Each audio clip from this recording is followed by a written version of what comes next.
What's up, Cognitive Dis? Hey, what's going on? How you doing, man? Yeah, we're just hanging out, addressing the chat and stuff. But if you guys want to get started, feel free. Yeah, give me 1 minute. Yeah, go ahead. We'll keep talking to the chat. 59.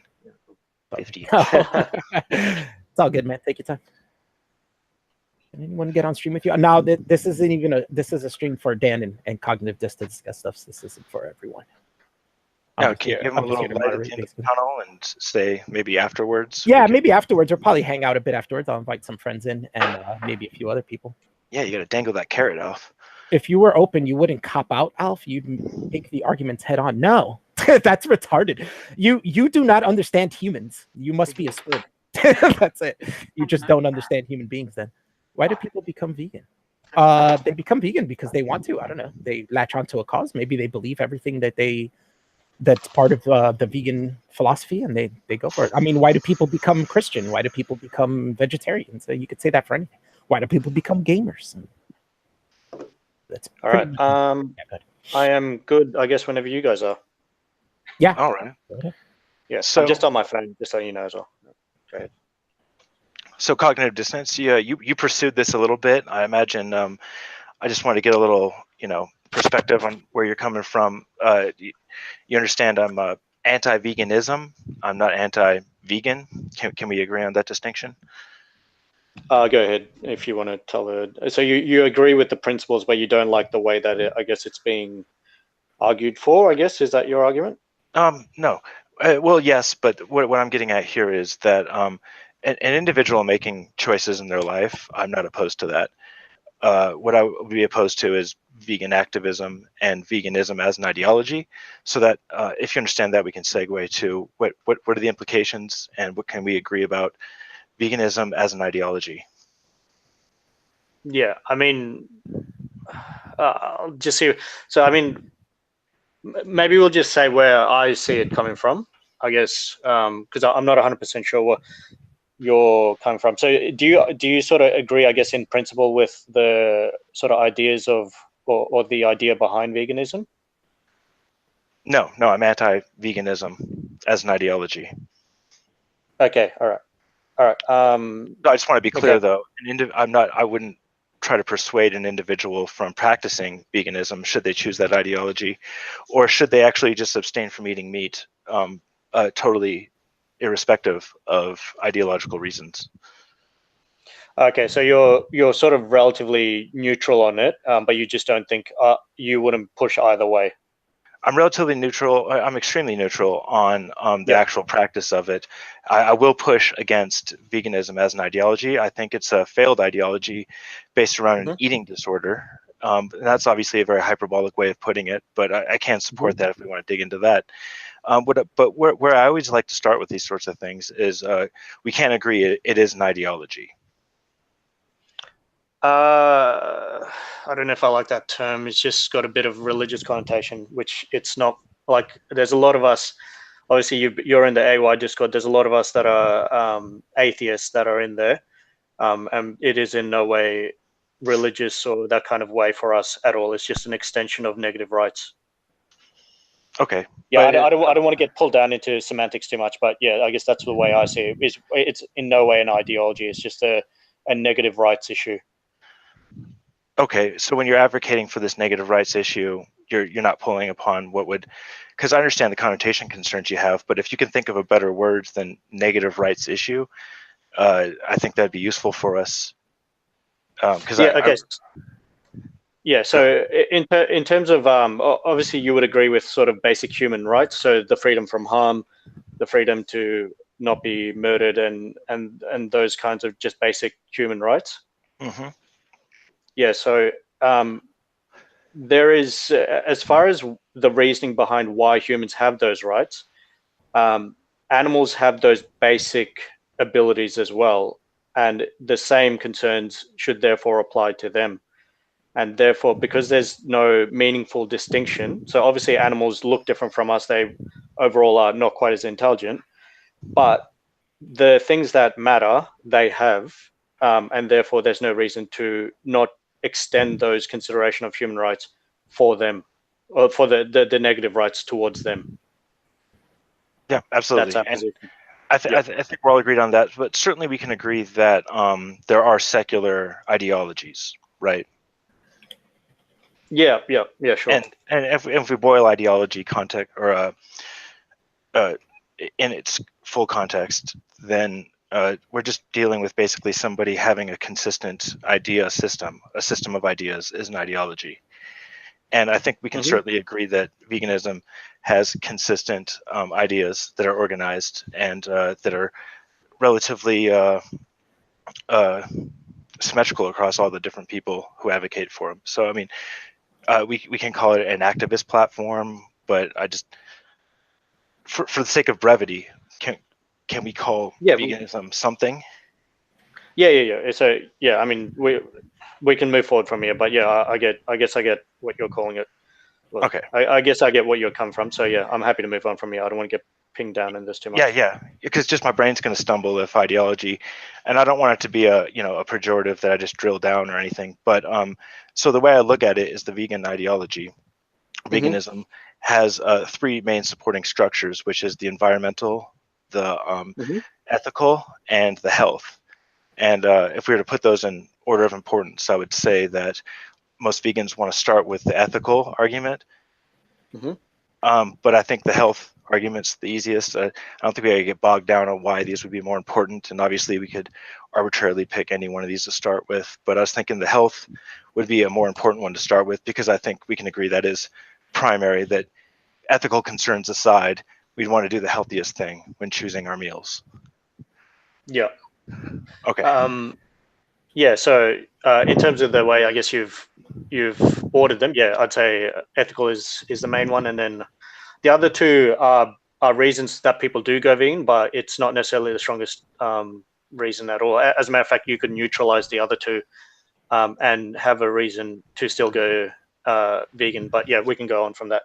Right. So if the health benefits, or if there were hypothetically health negatives to not eating meat, the ethical considerations would kind of suffer from that, correct? Meaning that, yeah, you can have your ethical concerns about eating meat, but if the result of that is bad for your health, then that kind of negates the ethics of it altogether, because it would be unethical to prescribe, recommend, and try to persuade people into something that's unhealthy, correct? It would be unethical to tell people that something that is healthy, something that is unhealthy is healthy. Yeah, absolutely. Right. From there, so if it was unhealthy, then it falls onto the individual to make the decision. Am I willing to be unhealthy despite this, or am I going to do just the bare minimum amount required to remain healthy, while trying to not do any more than I can? Or obviously on the other extreme end is to just go, I don't really care and just do whatever I want, sort of a thing. Right. And just say, I'm not prepared to take any health risks at all, and just go to the other end. Absolutely. So yeah, hypothetically, that'd be the situation. So yeah, so I just want to get to a point where we can really be on solid ground, starting with health. And then the problem I would see is that sometimes this happens. I wouldn't presuppose that you would do this, but we start talking about health and the ethics get just jammed in there really quick and crowbarred into it. So if we could really just stay on health, that'd be ideal. Yeah, once we're on one thing, I'll stay on that one thing. And then if I start changing the topic, I'll tell you I'm changing the topic. For sure. And no, some of the things I want to avoid is an overly dense, sort of esoteric and cryptic exploration of peer research articles. Yeah, now, obviously, I understand I open myself up to appearing to not care about the evidence, but for the sake of the audience, I think it is incumbent upon us to try to simplify these things and work on good faith to a certain degree. Yeah, I'm not going to, again, I've been talking to you obviously before. I'm not going to try and corner you using terms that you don't know or specific things that you don't know. I'll say what it is, and then I'll explain it if you need to. And I'm not going to be throwing things in there that are particularly complicated. I've only got 2 hours to do this anyway, so I don't want to go down some massive rabbit hole. So I'll explain it in a general broad term. And if I have to, then I'll go maybe a bit more specific. But I'm not going to, I have no interest in beating people due to, esoteric reasons. Yeah, that doesn't interest me at all. Yeah, and also just it's very easily this topic will invite us to, and I've seen Vegan Gains do this a lot, where he just wants to go into the medical literature, and I think we can agree that not being bona fide scientists, there's going to be a certain amount of inaccessibility to just going into the research. But on the same token, we definitely should reference it when possible when resolving any sort of conflict. Yeah, I mean, I do have access to a lot of these articles. I'm not going to use that as a tool to sort of argue against you, and just I will argue in good faith. And Fantastic. yeah, yeah, I'll explain it to the best of my extent, and then I will obviously link it. And I'm pretty confident that when I explain the things that I want to explain, that people aren't going to be able to catch me out doing anything dishonest. So yeah, that'll be fantastic. So without further ado, I gave you the topic of health.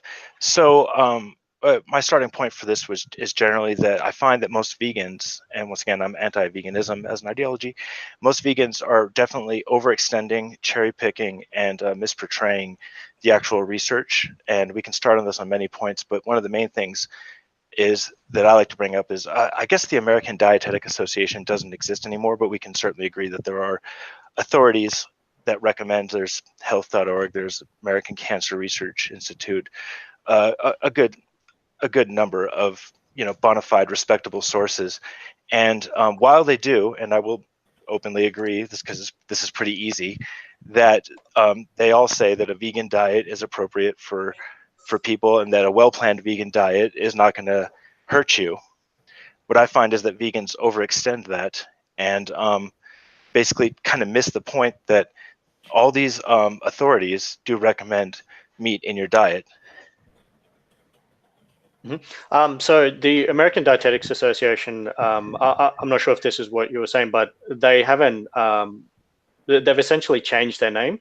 So they're now called the Academy of Nutrition and Dietetics. So for anyone that wants to look up, there's a peer-reviewed statement. That's what Dan was talking about, which states that a well-planned vegan diet is perfectly suitable for all stages of life. Right. As far as it being more healthful, there's obviously going to be people that are less scientifically literate, or will misunderstand things, or they're just not smart enough to understand what they're reading, or could be multiple reasons. So much like anything, there's going to be people that over exaggerate the health benefits of something. Now, as far as how healthy a vegan diet is, there's a very good study called the Seventh-day Adventist study. It's essentially it followed a group of people for about 6 years or so.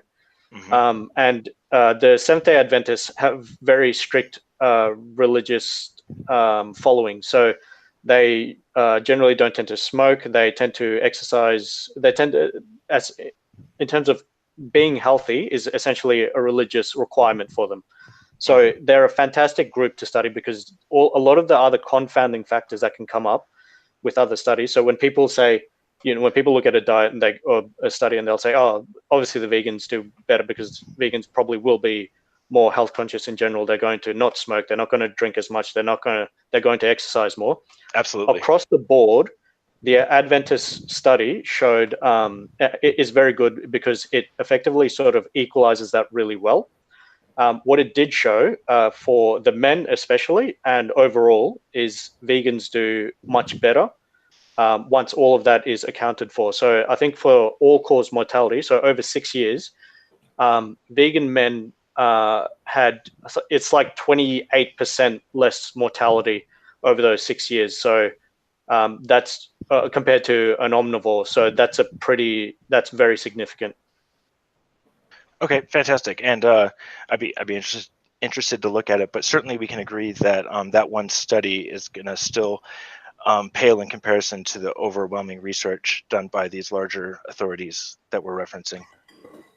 So, right. I mean, there's got to be more to it than that one study. We certainly don't want to hang our hat on any individual study, which that does sound interesting, and it does mitigate a lot of the concerns I would have about drawing correlations within these small studies, because there's too many mitigating factors to really make a good conclusion. But what my main thrust here is that all of these authorities, they do recommend lowering your meat intake, lowering the amount of fat in your meat intake, staying away from red meats and obviously processed meats. But all of these authorities do recommend getting protein from animal products. We can agree on that. They will say something along the lines of meat is a rich source in protein. So, Well, they say more than that. yeah. So they can't. I mean, it becomes a case for them where they have to put out fairly generalized information unless there's things that they can say for sure. So they can't say to people, "Don't do this" or "Don't do that." You can eat meat and be healthy, but you can absolutely eat a vegan diet and be healthy and be as per the Adventist study, which, by the way, it's got thousands and thousands of people. There's also other studies as well, so I don't want you to think that I'm just referencing that. But generally, what I'm saying is you can be healthy doing either, but you will be, as per the general study, the general information, that you will be healthier doing a vegan diet if you do it well enough. Yeah. So wouldn't we expect that all of these authorities would actually recommend no meat if that was the ideal diet? So I think that they do. So they've recommended against any sort of processed meat because their strength of data against that is overwhelming. So they can't say that it isn't the case.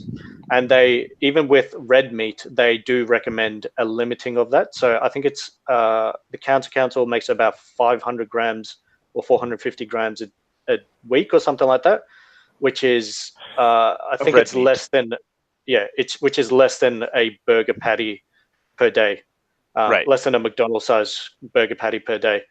But do we trust in these institutions and authorities to recommend the ideal diet, or do we think that there's maybe some sort of meat industry conspiracy or some sort of residue and inertia of society preventing them from looking at the data that shows that a vegetarian or a vegan diet is ideal and not recommending that?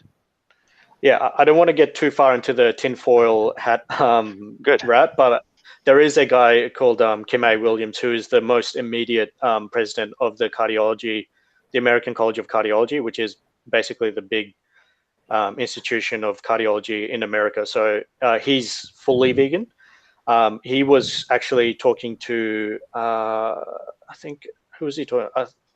He was talking to one of the major organizations in terms of them reducing or making warnings against cholesterol. I think the general, there's a message in there that's sort of buried, which says try and keep your cholesterol level as low as possible, but they also removed the limit of daily cholesterol. And there was a big sort of brouhaha about that because Kim A. Williams was saying, what we told you is not to remove the limit of cholesterol per day. What we told you is to tell people to eat the least amount possible and preferably nothing. And now he has actually come out and said that there are possibly other organizations that have come out and essentially put a bit of pressure on them to, I guess, sort of make both sides happy, because there's going to be large organizations. Yeah, there are meat organizations, and I think if you want to go into the meat organization, it does spend, I think, something like over $100 million just lobbying politicians. So they very easily can lean on some of these organizations and tell them to not put definitive statements in terms of just don't eat meat, full stop. So yeah, right. But we have to temper that paranoia of the meat industry a little bit when we look at, for example, cigarettes. So once it was uncontroversially found that cancer is linked to smoking, there's nothing that the authorities could do to kind of just take the money from the cancer or from the cigarette industry and then still recommend smoking. That kind of cascaded pretty quickly into what we see today, where it's by law you have to put this is dangerous on your cigarettes. You can't advertise. So we see that the authorities can move in short order to counteract something, even if it's in contradiction to a large industry. So my point is that let me just be totally honest. If the authorities came out and said eating meat's bad for you, I would not eat meat. I would shut up about this whole thing. But unfortunately, that's not what they're doing right now. And what I find is, once again, my problem is with veganism, and veganists are portraying the situation as that veganism is the ideal diet when none of the authorities support them on that. So what I would expect, if the vegans were correct, that this is the ideal diet, that we would see at least a moving trend towards the authorities saying eat less meat and eat no meat. Yeah, I agree with that. Now, there's a couple of things to say. So with the smoking comparison, smoking was and does have a much higher impact, I guess, generally than eating animal products, as far as I'm aware. Yes. It certainly wasn't immediate. So there was a large accumulation of evidence for a prolonged amount of time before they actually changed it. Before they came out and made a clear statement saying just don't do this anymore. I wouldn't necessarily say that the weight of evidence is going to be so large that they're going to come out eventually and just say don't do this anymore. So that would be the first thing. As far as the definitive, them saying definitively don't do this anymore, they have come out and put a limit on red meat. So the Cancer Council, like I've said earlier, has put a limit of 500 grams, maybe it might be even less, per week, which is the upper limit, saying don't eat any more red meat than that. Right, and that's a world of difference than saying don't eat any meat at all. Right. Yeah, so we can agree that the authorities aren't recommending to totally cut meat out of your diet. And it seems to me that what vegans are doing is going, well, if the authorities say eat less meat, then obviously from a health point of view, going extreme on that and eating no meat would be even more ideal. Yeah, I mean, as far as so in terms of what you're saying, so we can use a different example. So there's certain things that organizations will say there is a safe limit that you can't approach, but it doesn't necessarily mean that you shouldn't have any of this, whatever this product is, in your consumption. So to that extent, I agree.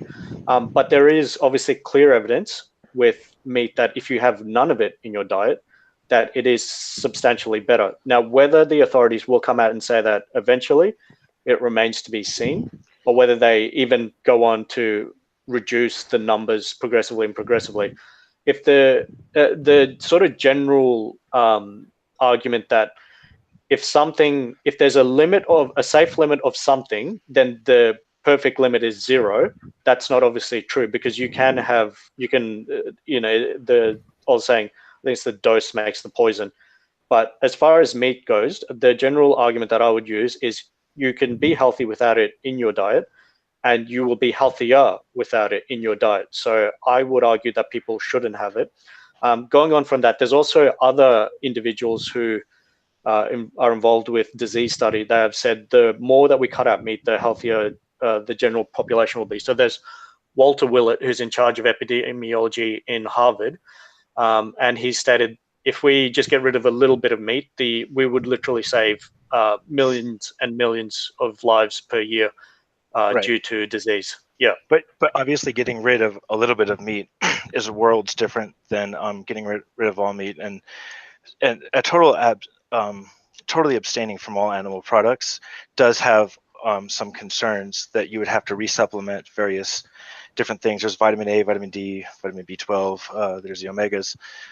So there is a supplementation and a sort of an offset that you would actually have to employ when doing that. So let's refer back to these authorities. They say a well-planned and vegetarian vegan diet is appropriate for all stages of life. Now, my contention is maybe one of the reasons that even if it was found that no meat is ideal, the problems with actually implementing that as a nationwide, worldwide recommendation is that a lot of people are not going to well plan their diets, and a lot of people, even though they're abstaining from meat, would end up leaning heavily on carbohydrates. So, for example, if you just ate a bunch of carbohydrates, a bunch of bread, a bunch of French fries, you can certainly eat unhealthy and abstain from meat. So I think what it comes down to is we have a situation where you guys are recommending this for the the ethical reasons,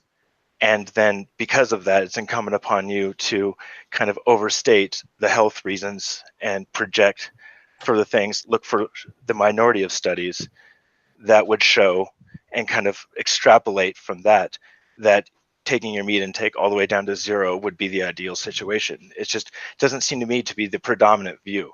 Now, I'll grant you that we might get there at some point. That might become the case upon further research, but it's very disingenuous for anyone to say at this point that, sorry, no meat is the ideal diet from the authorities' point of view.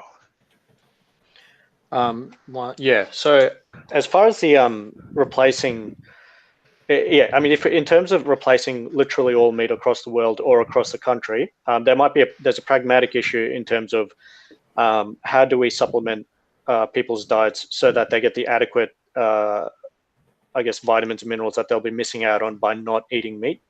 Now, as we're going on, more and more things. So take, for example, soy milk. When we first had soy milk, I don't think it was particularly fortified with anything, but most sort of alternative milks now, or I wouldn't say most, but a lot of alternative milks now have vitamin B12 added. They have calcium, extra calcium added. They have iron and added, and so on and so forth. So we're in this sort of transitional phase where these different products are being supplemented with things to account for certain problems.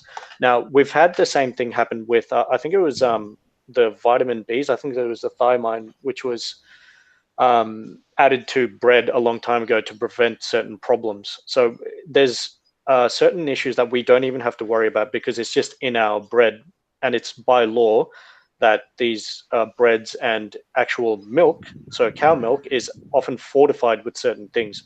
So we're in a point where we have a bit of a transition. Now, in terms of someone who could be informed and educated enough, it's not that difficult to transition across. So the vitamin A, you can get that from a couple of carrots or less than half a sweet potato. Vitamin D, most of the vitamin D you should be getting is from sunlight. I think there's a statement by the FDA or the NIH which states as little as 5 to 30 minutes of sunlight 2 times a week could be adequate to get the amount of vitamin D you need to be healthy. Now, that's the least amount that you need, which I think is generally pretty accessible. Vitamin D, for the case of it, is also now being added quite often to plant milks and foods. So I think those are a couple of the main ones that you hit. The omegas you can get from flax seeds and nuts and stuff like that. So there's a pragmatic issue. So let me just finish this. Yeah. So there is a bit of a challenge, I guess, for the authorities to advise and maybe to change a few things and to create policies that certain food companies should be adding certain things to ensure that any sort of switch that people make doesn't result in their deficiency. As far as I think you said, I'll leave that. I'll come back to, I think you said something about the general weight of studies arguing for a certain position, but yeah. Yeah, I might have been redundant on that point, so I'll probably hammer that at several other points. So yeah, I don't want to dig deep into too many particular vitamins, but so I certainly will agree with you that in an ideal future, if the recommendation was no meat, that there would be a sort of sophisticated and organized way of offsetting that and supplementing and fortifying existing foods. My problem would be in the here and now, in this gray transitionary state that we find ourselves in. As a vegan, if you're recommending to somebody in front of you, you have no way of knowing what they're going to go and do with that information, that recommendation. So let's say you sell somebody on the ethical argument, they run out. Who's to say that you're giving them dietary advice that's actually going to be appropriate for them and their sensibilities? Not having the infrastructure that you said, the ideal futuristic infrastructure of actually having fortified foods, you're just kind of taking a gamble that somebody's going to be able to do the right thing with that information. Now, and another thing I want to point out is that there still is a lot of research to be done as to how much of the supplementation can actually be commensurate with the animal products. So for example, like a vitamin A, it's popular belief that vitamin A, you can get it from carrots and certain plants, but there also is research that shows that it's not going to be exactly the ideal way to get it. So you got to leave room for the possibility that because we've evolved eating meat, and I know that's a naturalistic fallacy, which I don't recognize, but that's not necessarily, but yeah, go on. People have evolved eating meat, and there's plenty of evidence for that. But the thing is it is you definitely got to leave open the possibility that you're not going to be able, and that definitely the research isn't totally concluded on how much and how effective you're going to be able to supplement dietary protein, or sorry, animal-based protein, animal-based vitamins, and lipids and stuff like that with other sources. Yeah, I mean, we can. It's sort of a bit by the by when we're talking about there's not enough information or there's a long-term issue to consider. Yeah, I understand that you don't want to go too far into each vitamin and mineral and so on and so forth. As far as vitamin A, unless you've got some specific condition, it's probably not going to really apply. Vitamin A is really not that hard to get. So again, half a sweet potato or a couple of carrots or something like that. This is, and the thing that I'm stating is from the National Institute of Health. This isn't some vegan propaganda crap. Obviously, when we tell people, so the way I say it is, it's an ethical position, and it also has this massive, huge health benefits and environmental benefits, et cetera, et cetera. Now, when I advise people on the health side, obviously it is somewhat incumbent on the person spreading that message to say, yeah, you'll just have to maybe do this and this, and you just have to be a bit more mindful of it. But it's not that difficult to.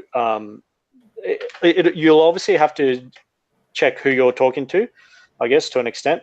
But it's not that hard to give good information and refer to specific websites which give really good information and will give you recipes and I guess info to allow you to be healthy. And it's not really that hard. There's a lot of us doing it. There's people that are more busy than others, and there's people that are less informed and educated than others.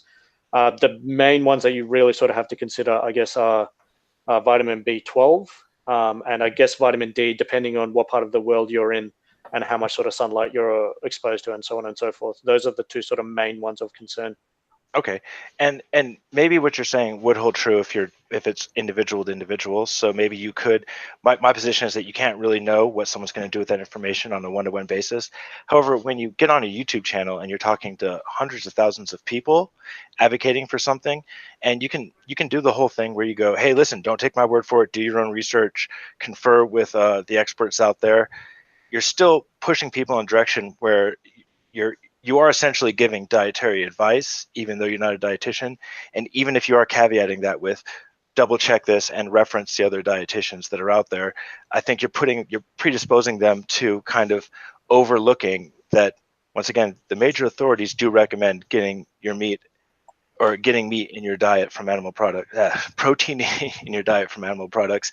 And that I think there is a good reason that these authorities do still recommend appropriate levels of low-fat meats in their diets. So, like I said, hundreds of thousands of people. You got your vegan gains. Ask yourself, and they're really laying heavily on the ethical arguments at the expense of the actual health considerations that need to be taken into account. It would be fair to expect that out of hundreds of thousands of people, a few thousand of them are going to go out and eat a bunch of bread and French fries and not supplement correctly. And I think there's something inherently unethical about giving dietary advice if you're not a dietitian. Yeah, so I'll start with ask yourself of Isaac. Isaac, I don't think has ever really given too much dietary advice. He puts out general. I gotta stop you though. It's axiomatic though. It's baked into the cake. If you're telling people not to eat meat, you're giving dietary advice. That's inextricable from the proposition.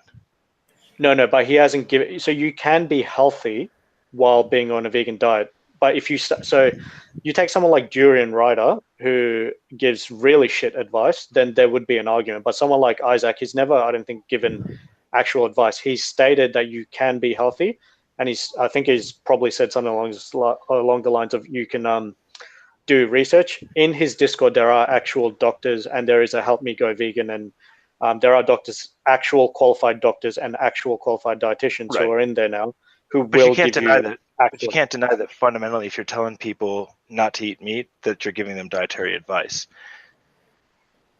Right? Yeah, obviously, yeah. And so, But it doesn't make it irresponsible. That doesn't make it irresponsible. I would say it does. Why is that not irresponsible to just blanket statement give people dietary advice? Certainly it's a spectrum, and there's more responsible ways and less responsible ways to do it. So my supposition is, though, that when you lean heavily on the ethical arguments, that what you're going to do is be persuading people who aren't necessarily primed to take all the health considerations of negating the downsides to abstaining from animal protein, right? I mean, it becomes a case of I guess I don't want to sound too harsh, but it becomes a case of, do we compensate for the slowest walker in the entire group, sort of a thing? If we give general advice to most people that eating meat is or having a vegan diet is more healthy than a omnivorous diet, that is a correct statement. So that is based by facts. That's based by studies. That is correct. Now, the fact that somebody will not do their research for whatever reason, even though like someone like Isaac says, there's research out there. By the way, he's my friend who's a doctor. He's my other friend who's a doctor. He's my other person in my Discord who's a dietitian. I'm providing you these sources. It's incumbent on, we have to put some responsibility on people to take their own responsibility. Like we can't, when we say you will be more healthy as a vegan, doing it well, as opposed to being an omnivore, even doing that really well, right? That is a correct statement. If people then end up being a shit vegan because they're too lazy to do the research, or they're just being too general, or they haven't supplemented properly or whatever, you can't cover all bases. Even across the board, you can't cover all bases. Fantastic. As far as I'll agree with you as far as Richard goes, I would happily say for anyone to try and pin him on. There's maybe a couple of things that people might be able to call him out on, maybe. But outside of that, the advice he gives is well researched, well documented, and now he's got a doctor checking over his shit as well. So is it a vegan doctor? He's a doctor who became vegan afterwards due to the ethical reasons, but he's not I'm happy to introduce him to. I'm happy for anyone to debate him, and he will absolutely floor you and skin you alive. So yeah. I really doubt that's the case, but I do want to circle back to something. I'm putting the warning out there. Okay, so that's fine. I'm happy for anyone to debate him. He'll demolish you across ethics. Okay. He'll demolish you across the health. He'll demolish you across your favorite movies. He will teach you that your favorite movies are wrong. So I'm happy to recommend him. Mind triangles for everybody, but now I do want to circle back. That's pretty much impossible since those are subjective anyways. Yeah, but thanks, Alf. So I do want to circle back, though, that you did the thing that I was talking about, where you took it for granted that the vegan diet is the ideal diet. And once again, I have to point out that the authorities are not recommending the vegan diet as the ideal diet. Wouldn't we expect to see them recommend that as the most healthy diet if that were actually the case, borne out by the research? Yeah, I mean, we're sort of going to go in circles here, but there is a few different things. So again, they have to give generalized advice. Until they can give really, I guess, they can give a really strong statement out there. Okay, but then you don't have to give generalized advice. You can give very specific advice. That's because I'm going to contrary to them. We will give specific advice, and we'll go into more depth. So basically, the vegan community knows better than the highest authorities in the land. No. So when you go into these general, can we just acknowledge that there's a contradiction there? Though you are giving advice that's contrary to the highest authorities on this. No. Let me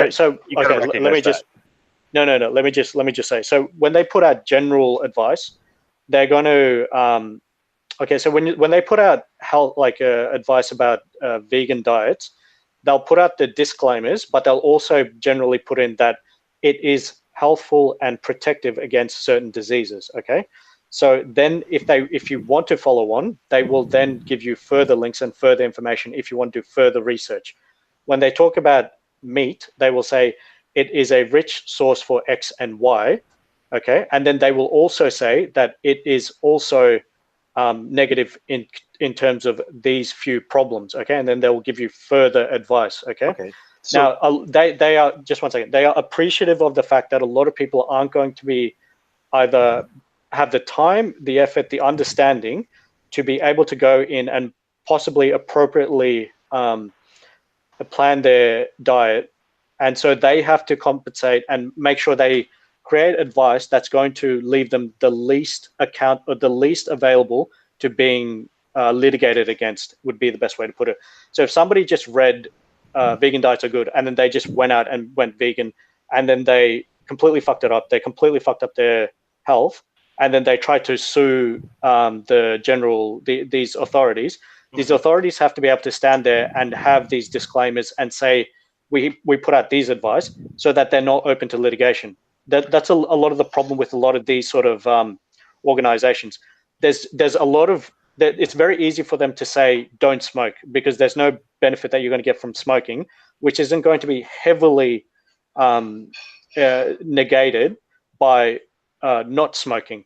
If you cut out meat but you don't replace the things that you would get from meat in your diet because you can't be bothered doing the research or you don't understand it well enough, then they're open for litigation. What they do put in there also is if you plan to change your diet, refer to a nutritionist or a dietitian, which is them saying you can do it and it is healthy, but if you're not sure what you're doing, please refer to someone that's got a qualification because we don't want to get sued. That's probably the easiest way to put it. Right. So the way I would put that is they want to mitigate liability. And I would agree with you that that seems plausible, but we can't really know to what degree that factors in as much as what the actual research, according to them, bears out. So it's, you got to admit, it's also possible that the majority of the people, the majority of the authorities in a position to make these recommendations are actually finding that an appropriate amount of meat in your diet is the ideal diet, and that's why it's also being recommended.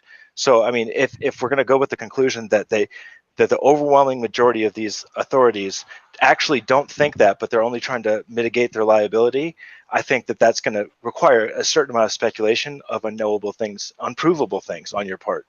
Now, like I said, I'm open to it. It doesn't fundamentally fall apart as contradictory, but it also, I don't think it counts for the totality of the situation we find ourselves in.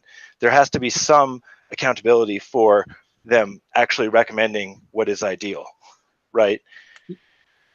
Yeah, I mean, again, I guess we're going to end up in circles here, but I would say that their accountability would be basically their number one concern, because this is the kind of thing that can collapse your organization and result in personal basically a complete destruction of your career. Let me pop in real quick, but don't you understand that there's an equal amount of accountability and liability to trying to negate liability on one side and then causing a liability on the other side, meaning that if there was overwhelming evidence, as most vegans do point out and or purport, that they're also assuming liability for recommending meat. Right? Yeah, which is why they put an upper limit on most meats. Yeah, right. But the limit is totally divorced from the idea of total extrication from your diet and total abstinence. Yeah. So that would be them. Yeah, compensating enough. That's them being in the sort of happy zone where they. And so we do also have to recognize that there is a significant amount of authorities who actually, there's no consensus that just because you can well plan a vegan diet, that that there's not some tack on negatives to that. So there are plenty of authorities who will also tell you that even a well planned vegan diet is not going to be ideal. And that it's not. Sure, they say it's appropriate for all people, and then if you well plan it, they're not saying it's overtly bad, but there are plenty of people, authorities in a position to say so, who will dissent from that. So it's not a overwhelming consensus. There is much debate. Yeah, I mean, it's all well and good to say there's debate, but they'd have to back it with some actual proper statistics. So the best studies, again, I'd go back to the Seventh-day Adventist. That's strong. As far as I think you said earlier, in terms of why they wouldn't negate completely, it is a safe zone for them. And at the moment, if they can get to a point where they can say people should cut out meat, they will do it at some point. But I think their happy zone at the moment is to not say that necessarily. Now, do you expect that to happen in the future? Do you expect? I do. Yeah, I'm pretty confident it'll happen as the sort of vegan food develops and starts really getting a bit better, and the general information coming out is better widespread and better quality information, because there is obviously a lot of bad information. I would take a pretty strong gamble that fantastic. So the answer to that is yes. But so do you acknowledge that there's a certain amount of speculation that would go along with that yes, that you have to admit you're speculating, right? Obviously, like I don't know the future for certain, but from the strength of evidence that I've seen, then I would absolutely say I would take a pretty. I'm not really a gambling person, but I would put a strong bet that it will move towards cutting meat out. Yeah, sorry. Do you personally feel that you've done your due diligence to not be biased when you look at the evidence that's available? Yeah, absolutely. Like I won't. I'll do my best to not I'll do my best to not like exaggerate something or oversell something that it isn't. And I won't. For example, like the research on saturated fats used to be saturated fats are related to heart disease. Now that they've walked that back and undone some of that, and saturated fats have been taken off that correlation, at least to the strength to which they used to purport it. Now, was that sort of a moment for you when you personally stopped making the saturated fat argument? For example, Vegan Gains continues to make it despite this new research. Yeah, no. So I mean, again, you have to sort of get a bit into the tinfoil hat area, and so a lot of people have a bit of a misunderstanding because of the way these studies are designed. So they can become a bit of a headache, and it can become a bit of a problem for a lot of people. And there's one individual who comes up repeatedly. She goes by the name of Maria Luz Fernandez. She is actually, you can look this up. There's an email going back and forth between the Egg Board referring to her as our friend in the scientific community. She's actually more dealing with the dietary cholesterol issue. So the way that saturated fat and cholesterol work, so each person has a baseline level of cholesterol, okay? And as you take in saturated fat and dietary cholesterol, it causes your cholesterol to increase. Now, if your total cholesterol is less than 150 milligrams per deciliter, and your LDLs, which is generally sort of known as your bad cholesterol, is less than 75 milligrams per deciliter, the chances of you getting cardiovascular disease is very, very, very, very low. So atherosclerosis basically just doesn't progress at those kinds of levels. Now, when they use these saturated fat studies, what generally happens, especially what ML Fernandez has done, she has gotten people who are on diets that are already saturated or that are already heavy in dietary cholesterol, and she brings them into her study, and then she adds a bit more dietary cholesterol. She'll add a couple of eggs into their cholesterol. Now, the way that cholesterol works and the way that dietary cholesterol works is if you take someone like who's basically completely plant-based and you add a little bit of cholesterol into their diet, there's an immediate spike in their blood cholesterol level. Now, as you add more and more and more, that effect effectively tapers off, okay? So what she does is she gets people who are already consuming enormous amounts of cholesterol, and then she adds 1 or 2 eggs into their diet. The rise in their blood cholesterol level is not statistically significant, which is what she says, and that is correct. So she's actually said something that is not a lie in any way.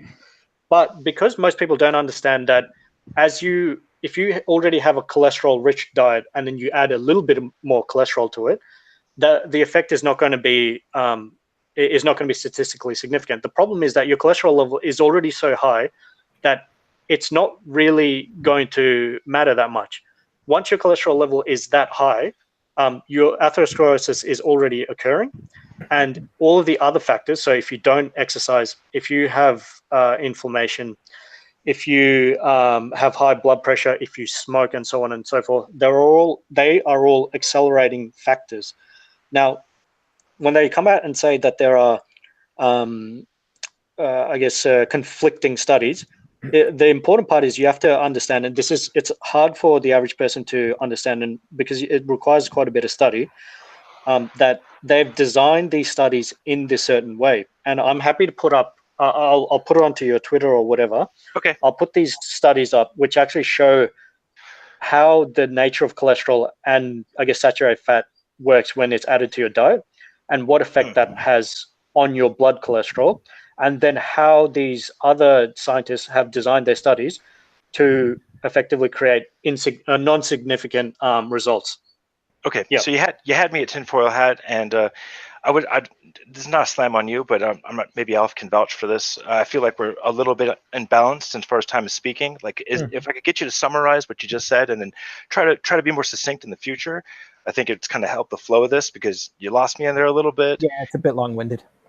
Okay, so basically, I'll try and keep it as simple as possible. If you have a lot of cholesterol in your diet and then you add a little bit more, it's not going to change the amount of cholesterol in your blood. If you have no cholesterol in your diet and then you add a little bit of cholesterol, it'll have a massive spike. Okay.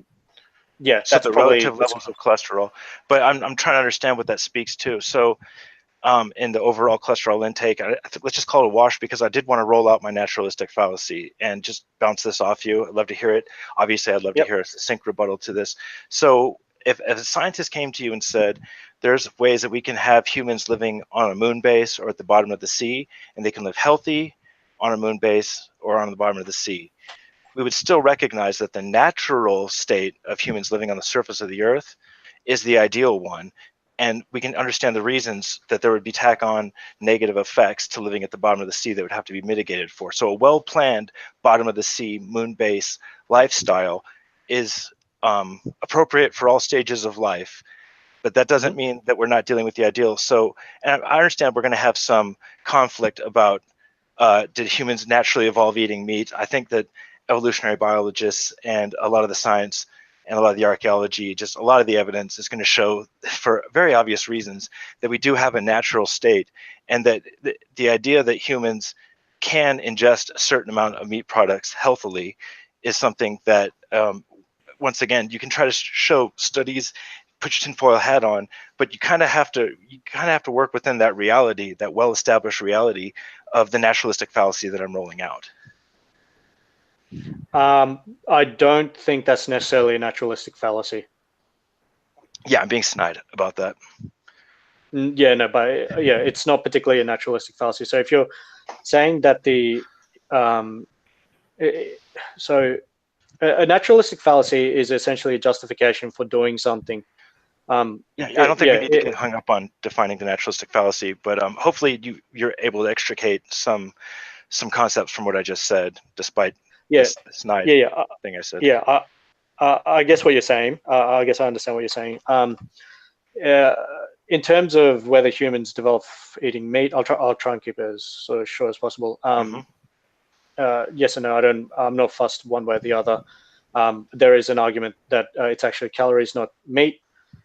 Whether meat is needed in our current state, I could say you could be healthy, if not healthier, from the data that I've seen, and I'm happy to put that data up, without any meat in your diet.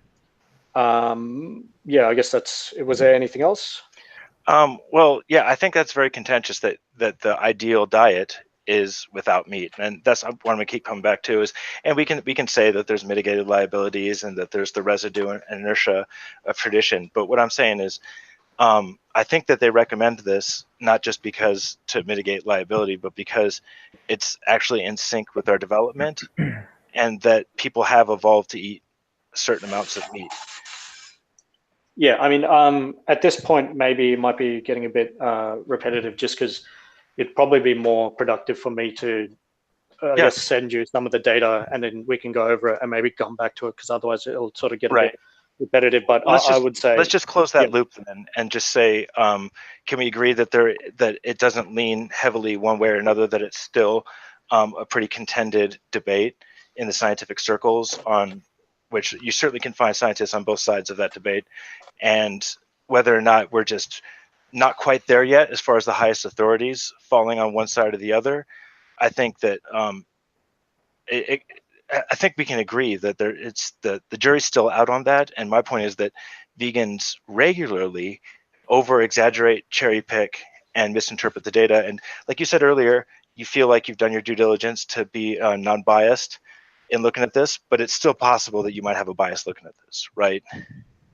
Obviously, like I'm coming, based on who you are, you're always going to have some level of bias, but I try as much as I can to mitigate that bias. The vast majority of organizations saying people should go vegan, that's correct. Your party is correct, but I would say that as things go on, that will change. And they absolutely do put a limit on meat and animal products due to health concerns. And a lot of the nutrition and dietetics associations are moving across, including the biggest one in America and also the British one as well, and I think the Canadian one. So it's something that's progressively happening. And I would say when vegans say that it is more healthy, I'd say they are correct. That's as much as we can probably move on from there. Fantastic. Move on from there. I feel like we closed the loop on health. You guys went on health for too long, and health is kind of useless. Alf, you're supposed to be in control of this whole thing. You need to mod health a bit is more, useless. Yeah, health is useless. The vast majority of people do not give a shit about their health, or at least not having optimal health. I mean, look how many people smoke cigarettes. How many people eat shitty fucking sugar all day. Like, most people don't give a shit. It's not. But I just think it's important to talk about the angle of coming at it from vegans shouldn't give out dietary advice. I agree with that. That's true. That's my position. Unless they are professionals. If they are professionals and happen to be vegan too, then go for it. I mean, there at least is as a moderate ethical concern with that. Yeah. And speaking of ethics, I think we can move on to ethics. Mm-hmm. So where do you stand on name the trait?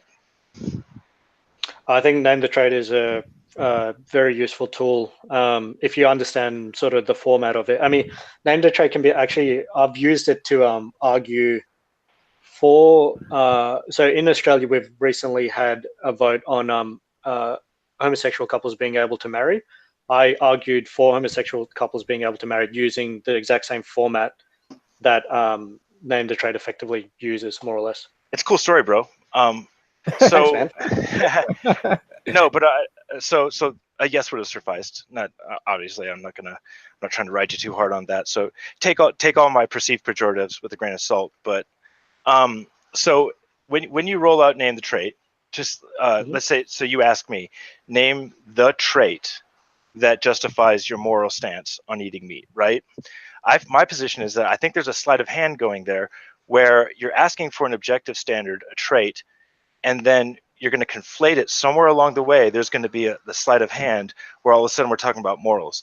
So if go ahead, if you ask me to name the trait, and name the trait, mate, right? And I'm going to say humanity, which is actually an amalgamation of hundreds, if not thousands of traits. So there is not one trait, because if you say name the trait and I say intelligence, you say, would you eat an unintelligent person? That's, to me, very disingenuous, and that's the sleight of hand I'm talking about. If you say name the trait and I say there's thousands of traits, which we can basically summarize as humanity, right? That's a world of difference. So let me ask you this. When you ask somebody to name the trait, has anybody ever said to you, there's thousands of traits, and how do you deal with that? Yeah, I mean, we could go through literally thousands of traits if you wanted to. But we wouldn't treat those traits individually. We wouldn't say, oh, well. No, we can, we can dogpile all of those traits into one thing, and that'd be fine, yeah. Right, but we wouldn't have to have a long conversation about that, because the thousands of traits that separate a human from a pig, they stand on their own. There they are, sitting there, thousands of traits, right? So that's the trait. I've named it, and that's where I justify my moral distinction. So humanity is basically, it's what you're essentially saying is my species specific traits. No, but I'm saying there's thousands of traits that would have Yeah, to be named to make that moral justification. Yeah. So where do So- you go from there? So would you say it's something along the lines of my species specific traits?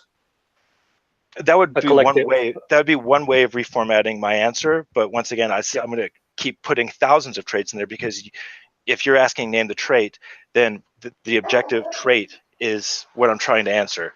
So the trait wouldn't be species, and if it was species, then species would represent thousands of traits. Yeah. So I mean, I could just extend and say a collection of my species specific traits. Yes. Okay. So so you understand how a double standard works? Yeah. Okay. So if another species there's essentially the way it works is you're saying it's okay for me to do X to this other species because they don't have my species specific traits. Yep. Right, but even that would be an oversimplification of the justification that I have for eating animals. But if we're asking about traits, then let's deal with the thousands of traits that mark the species difference. Yeah, so you could literally just say the thousands of species specific traits. Yeah. If another species was to discriminate against you or against your species based on their species specific traits, would you accept that? Yes, and they do. So a bear would eat me in the woods, and obviously any number of hypothetical alien civilizations can come and eradicate humanity, enslave them, or whatever. There's no upward morality. So, for example, a pig can't moralize to a human being because of a multitude of limitations, and humans cannot moralize to a higher alien civilization. They can certainly attempt. At least there would be some sort of possibility if we're talking about the difference between humanity and only a slightly more advanced civilization. Now, if we're talking about the difference between humanity and a civilization let's just call it one standard deviation of civilization, right? So the difference between our humanity and our hypothetical alien civilization is the difference between, say, a human and a small mammal, be it a pig or a squirrel or whatever. If that's the case, if there's that much of a divide, the morality of the situation doesn't play in. Let's say that that divide is smaller and we can moralize upward to a higher civilization. Maybe we would have some success in that. And maybe if pigs could moralize to us a little bit better, they would have some success. But now here's my point is dogs have essentially been able to find a place in our hearts, in the Western world at least, that pigs have not. And the reason is that we bred pigs for slaughter and we bred dogs for companionship. So beyond name the trait, I say another very significant factor in this is that humans' natural state is to domesticate animals. So if you want a pig to live in its natural state and not be domesticated by animals, you then have to deal with the contradiction, and you have to have some sort of consistency that humans naturally are domesticating animals. So have you ever heard maybe a parent say to a child, I brought you into this world and I can take you out? Well, we brought these domesticated animals into the world for the purpose of slaughter. And that has a lot to do with why we continue to slaughter them, despite some of the ethical concerns that are apparently there to a certain degree, but don't mitigate, in my mind, and I think in the majority of people's minds who look at these topics, the actual morality of slaughtering animals that we created for slaughter. Okay.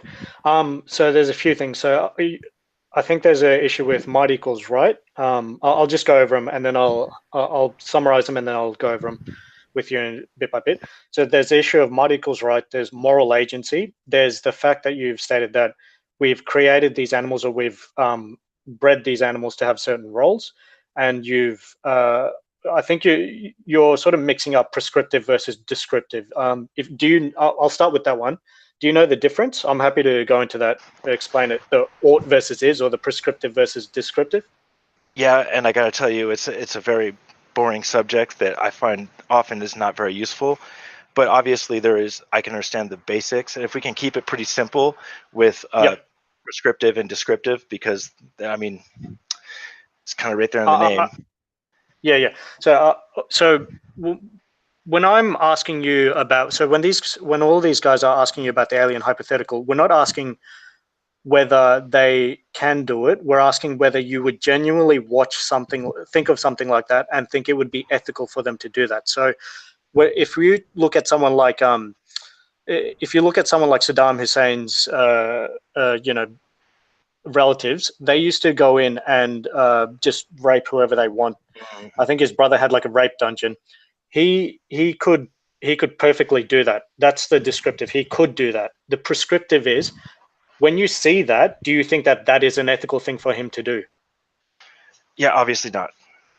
Okay, so if a group of aliens who were in a position of power to abuse us, right, and they were more intelligent, their civilization was advanced, if they looked at us and said, I want to eat that thing, they had every option to not eat us, and they could be perfectly healthy and perfectly happy not eating us, and they decided that they were going to eat us because they could. Would you say that that would be acceptable for them to do that? I would say it's acceptable, and that the point is my ethical considerations of their actions don't weigh into the situation, except for as a got you in a sort of a vegan carnist hypothetical debate. It's not a. I'm not using it as a gotcha. You might not be intending to do that, but I think that that's the way I've certainly seen this employed every other time, and I just don't find it tremendously possible that the way you're using it this time isn't some sort of gotcha. Because here's the thing: is inconsistency is a fact of life. It's an emergent property of the universe. As much as anybody wants to be consistent, they're going to fail. And if you really want to dig in and gotcha on somebody, you can do it to anybody at any given time, find inconsistencies. The ideals of morality are not attained and will never be attained. And there's always one more hill to climb. So as we start to attain more consistent ideological, moral sort of vistas, we're going to find that there are still higher heights to go. And it's not even about perfect moral consistency. It's just about ideal or apex moral consistency, where you're never going to find somebody being perfectly consistent. You're not going to find anybody being apex consistent. You're not even going to find somebody being relatively ideally consistent in a plausible fashion. So with the alien holocaust, yes, we can totally see that there's the inconsistency of I wouldn't want to be eaten or eradicated by a higher species, but I also do that to a lower species. But the point is it doesn't matter what my ethical prescriptions are for this higher species. It doesn't matter. Now you can say might makes right, but that is the reality as it stands now, and that is the reality you're putting into the hypothetical. Okay, so let me put it this way, right? I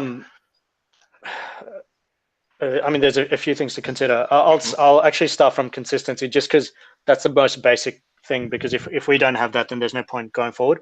Do you think that people should be consistent in their ethical framework or their sort of moral systems? Or at least, I recognize that people certainly are going to try, but you simply cannot be. There's gray areas. I mean, there's a difference between fallibility, between gray areas, and actually being consistent. There's a big difference. So you can discuss gray areas, and there's fallibility in that humans, they might not have the correct information at one point, but once you get that information, then you should, if it requires you to change, then you should change. That's correct. But actual consistency means, based on the information that you have and that you are aware of, you should try to be consistent with your moral framework. That's essentially what I'm saying. Do you think people should be consistent? Obviously, so without even going to pragmatic. Obviously, people should be consistent, but that's where I was going. Is the reason that they should be consistent is for the utility of it and the pragmatic implications of. So there's plenty of situations where it's going to be more pragmatic and more utilitarian, and the outcome of inconsistency is going to be preferable. Yeah, I mean, I don't want to go. This becomes a bit esoteric. Then I have to get into talking about polyaxiomatic systems and shit. But I won't go into that. So I'll get into. So what I'm discussing right now is about the principle. When you're talking about the way people act, there's a pragmatic issue in that so the first thing that you should do in terms of moral systems is figure out the principles, okay? The basic, what you believe should happen, and then try and get the pragmatics to try and match that as best as possible. So I think there should be no rape in the world, okay? There are pragmatic problems in that we can't police everything, and there's going to be rape occurring. That doesn't mean there's some sort of inconsistency. I just don't have the power or the ability to make that happen, okay? But in principle, I absolutely agree that rape should not happen at all. Yes. Yeah, so going on from there, so there's a difference between consistency and pragmatic. So I think that both of us can agree that people should be consistent with their moral systems. Otherwise, it goes towards what's known as the principle of explosion. So if you're wrong about one thing within your system, or you're inconsistent with one thing in your system, then the whole thing just falls to pieces, and it's essentially worthless. Right. So, but what I see vegans doing is working overtime to find an unrealistically minute bit of inconsistency, or even putting in extreme amounts of effort to try to construe an inconsistency where there might not even be one. Yeah, so I mean, if you're talking about the alien hypothetical, obviously it's a very absurd, it's not absurd, it's a very abstract form of thinking, but it's essentially, the reason that the alien hypothetical exists is because humans are in an incredible position of power. We can do literally whatever the fuck we want to everything across the face of the planet. And there's nothing there's a lot of times there's no reason for us to look at ourselves and go, well, if I was in their position, what would I accept? So, I mean, if I were to talk about double standards, if I look at, let's just take an example of someone sitting in the park, okay?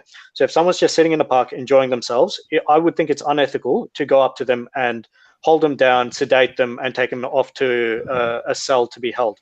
Now, if that person was having a psychotic breakdown, I would accept that that is ethical, and I would accept that for myself if I was in their position. That's essentially the point of the alien hypothetical. I don't see how that relates to the alien hypothetical. And what I do want to get back to it on the alien hypothetical is, so I do agree that my estimation of the ethics of this higher species, I would have some criticisms of it, to say the least. I would find it ethically not ideal for them to do that. That being said, it doesn't factor into them doing it. It's a moot point, and I don't see the contradiction there. That I can both say that I wouldn't want to be, and I wouldn't prescribe a higher civilization being unethical, and actually accepting and acceding to it. Like, so if I would fight them, that doesn't I don't think that really counteracts my position on eating animals. And also, and I'm not sure if I understand that analogies and examples, they fall apart at the edges and stuff, but I think there's something very central about an alien species coming in and taking over humanity, as opposed to humans domesticating animals for that purpose. Okay, I mean, I could just add in that detail and just say, if these aliens came in and kidnapped a bunch of people and then start domesticating them and breeding them to be eaten, would you say that that would be ethical?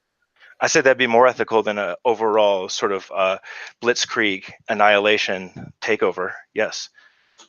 You think that an alien species breeding human beings to be killed for meat would be ethical? I say that's more ethical.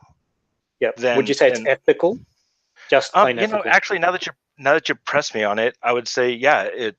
I don't see any tremendously ethical problems with it. But here's the thing: is certainly we can agree that animals have sentience, and maybe we're getting dangerously close to naming a trait or anything. But we've inherited this process from a lower understanding, and I think the ethical considerations of our own species, which is why we're having this conversation, is because it is on the table now that we have the opportunity and choice to abstain from things that our ancestors traditionally did. And then a higher species, the reason I would have any ethical reservations about a higher species enslaving us for meat is that the expectation would be that it would be more unnecessary for them, having attained interdimensional or intergalactic travel. So the standard would be higher for them than it would be for our ancestors, and would be for us, who are basically monkeys with cell phones.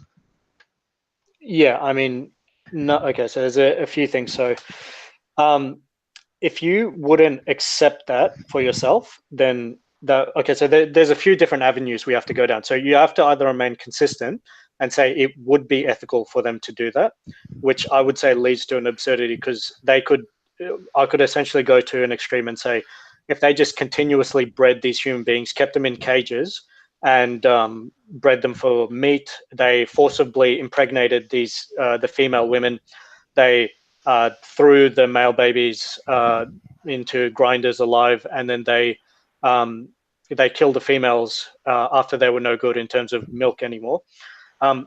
Right. We could go to an extreme. If you, at that point, you have to remain consistent and say that would be perfectly ethical for them to do that.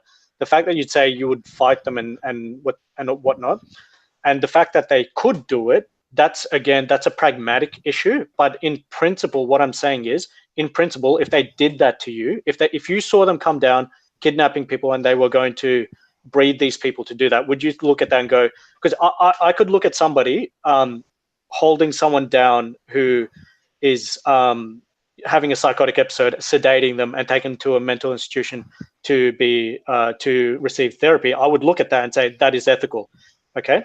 But right. I wouldn't look at an alien species coming down and kidnapping human beings, breeding them intentionally, and then essentially doing the stuff that we do to animals. And there's no way in the world I would look at that and say that would be ethical. Right. That's the question that we're going down. With the aliens coming in, there's ethical ways that they could do it. So, for example, they could abduct a small amount of people, breed them, and offer them a high standard of living and the opportunity to be somewhat, if only peripherally involved in some sort of galactic civilization. They could provide benefits for that. And so here's the reason that I would say that the higher galactic civilization would be held to a higher standard is because human beings, and they should know this if they're advanced, they know that we can ruminate on suffering more so than a lower species. So if you understand, like a dog or a pig, they do experience suffering. They don't ruminate it in the way humans do, because we developed a frontal cortex to store and process information, and we can have sort of psychological suffering to a much larger degree. So the ethical concerns for a higher species doing that don't really transpose very well to, once again, a traditional sort of inherited domestication of animals that we have. So you have to take these things into consideration. If this higher species, this galactic civilization, abducted us, gave us a high quality of life, and then at the end of our life slaughtered us for food, that would be ethical. Now, if they captured us and tortured us, knowing full well that we have the ability to ruminate and sustain massive amounts of psychological suffering, then that's different. So what we're talking about is the amount of suffering. Now, let's take it back to me, for example. And I think almost any carnist would agree that the suffering involved with factory farming is less than ideal and would like to mitigate that. If you can give a free range, good quality of life to a cow, a chicken, or a pig, and then slaughter them at the end of their life, that's not torturing, that's not suffering. And even to the degree that an animal does suffer in small ways, A, suffering is part of life, and B, animals don't have the ability to really, like I said, ruminate and have foregone or prolonged psychological suffering as opposed to that. Okay.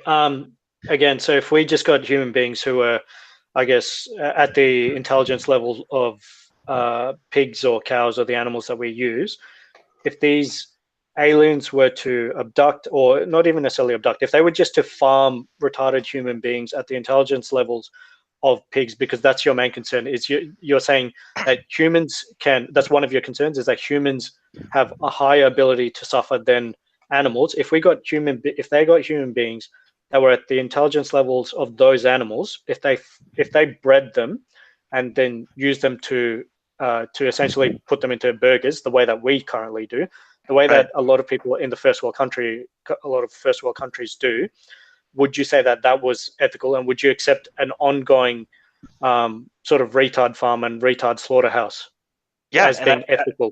I think not only do I agree with that, but I think you just solve what we should do with our retards, is shoot them into space, hoping that some intergalactic civilization will pick them up and do something useful with them, because they're not doing anything good for us down here.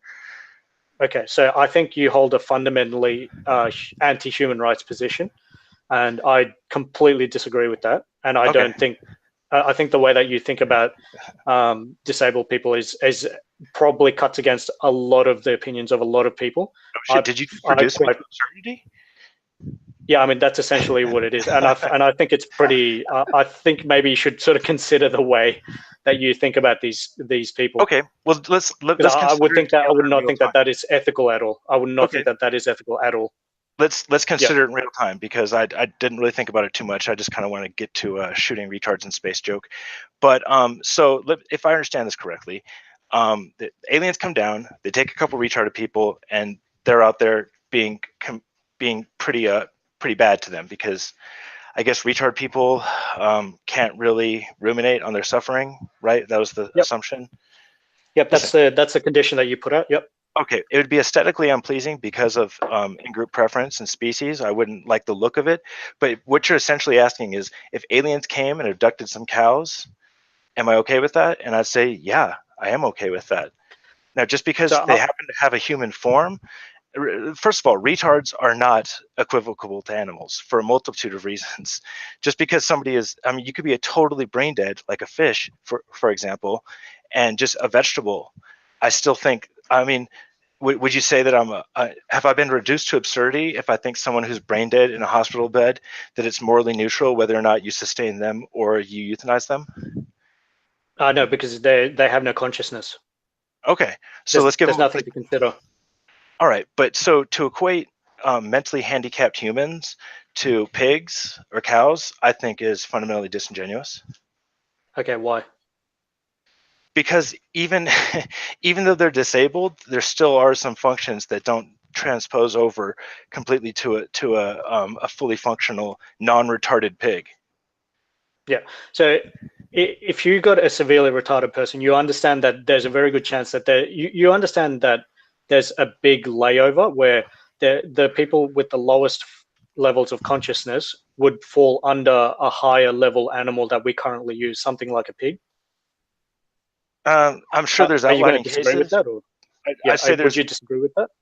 Yeah, and here's why. I think it's going to be a minority of people with mental handicaps, let's say Down syndrome or whatever chromosomal dysfunction they have, that actually would score lower on an IQ test than a pig, or however you want to metric that out and quantize that intelligence level. And even though we're still talking about two totally different brains and nervous systems, so even if somebody has, by this metric, less intelligence than a pig, which would have to be pretty low, and like I said, a minority of people with mental disabilities, you still have not a one-to-one comparison. Like this comparison just is never going to work. It's like saying you have a car that doesn't work and you have a paperweight. It's not a one-to-one comparison, right? They're both sitting there useless, doing nothing but applying gravity to what's underneath them.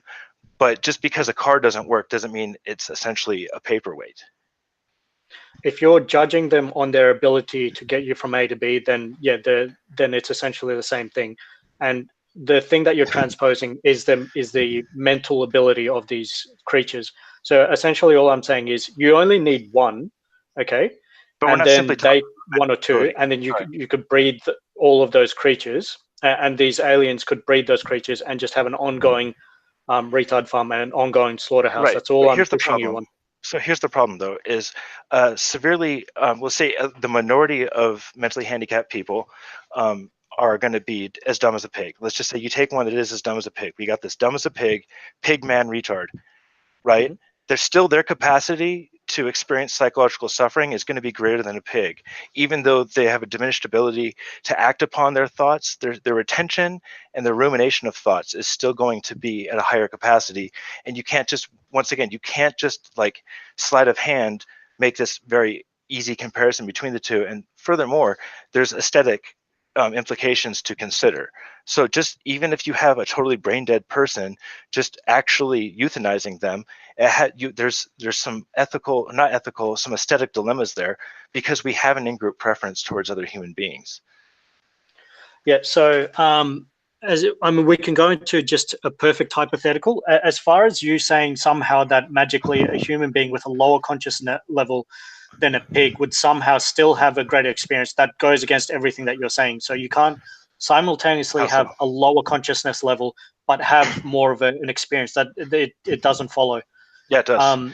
So just because just because somebody's not able to demonstrate their thoughts doesn't mean that they're not having the thoughts. So there's plenty of people who have severe disabilities when it comes to actually communicating and expressing their thoughts that would make you think that they have a lower consciousness level, but inside their head is still the ability to retain and to experience suffering. So for example, because of the frontal cortex of these lower quadrupeds, say like a pig or a dog, they have an emotional base, but they're not really retaining a lot of and accessing a lot of information. Now, just because somebody's mentally handicapped and disabled in that way doesn't mean that they're not actually retaining and utilizing the information within their own head and then, unable to express it. Because these are two, once again, it's just like the car that doesn't function doesn't immediately become a paperweight.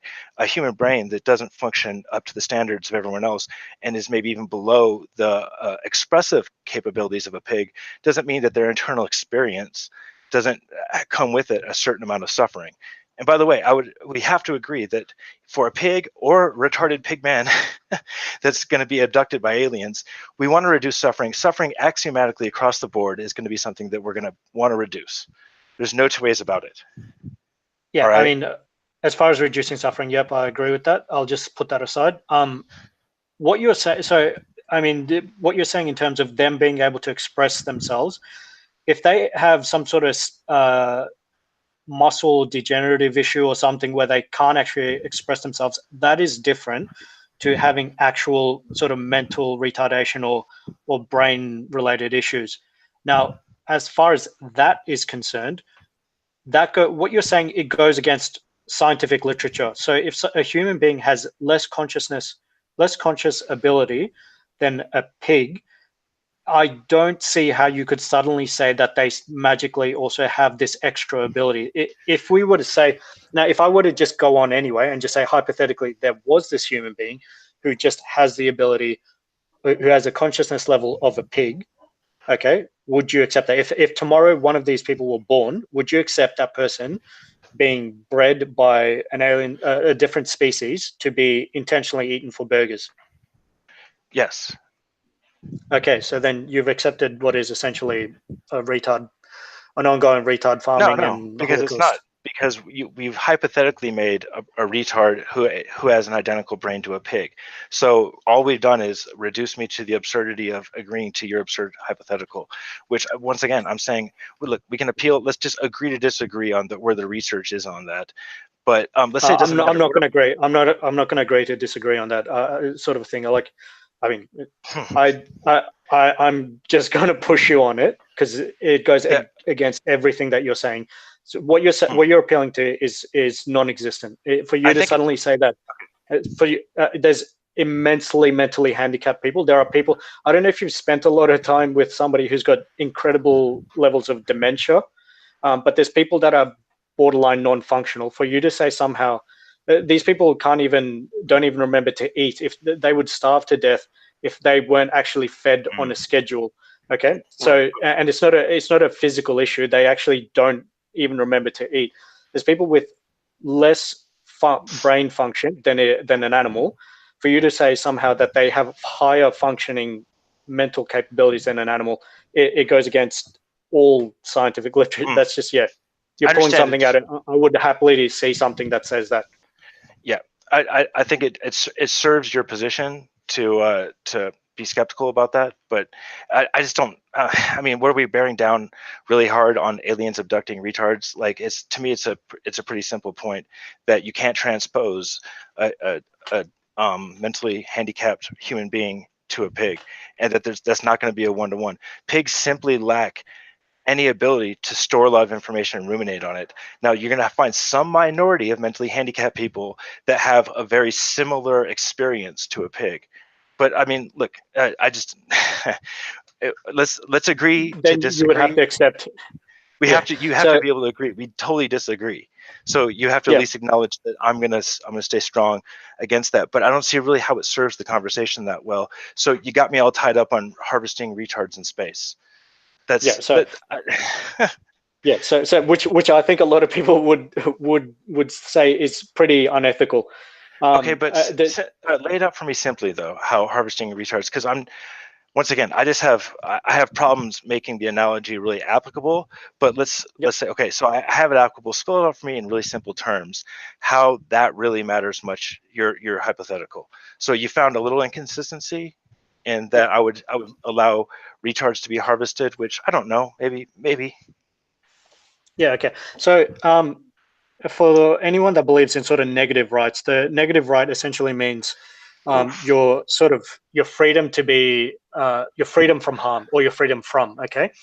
The Universal Declaration of Human Rights, if you can be bothered reading that, it essentially, it doesn't say freedom from harm and freedom from murder and all of that, except if you're severely retarded. There's no severely retarded clause in there.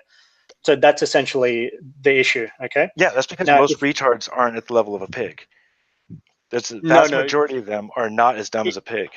And it doesn't matter, vast majority. All you need is one. You just have to make an exception for one. They get grandfathered in, though. So it's just, once again, like you're talking about with the ADA, they err on the side of caution and they make generalities.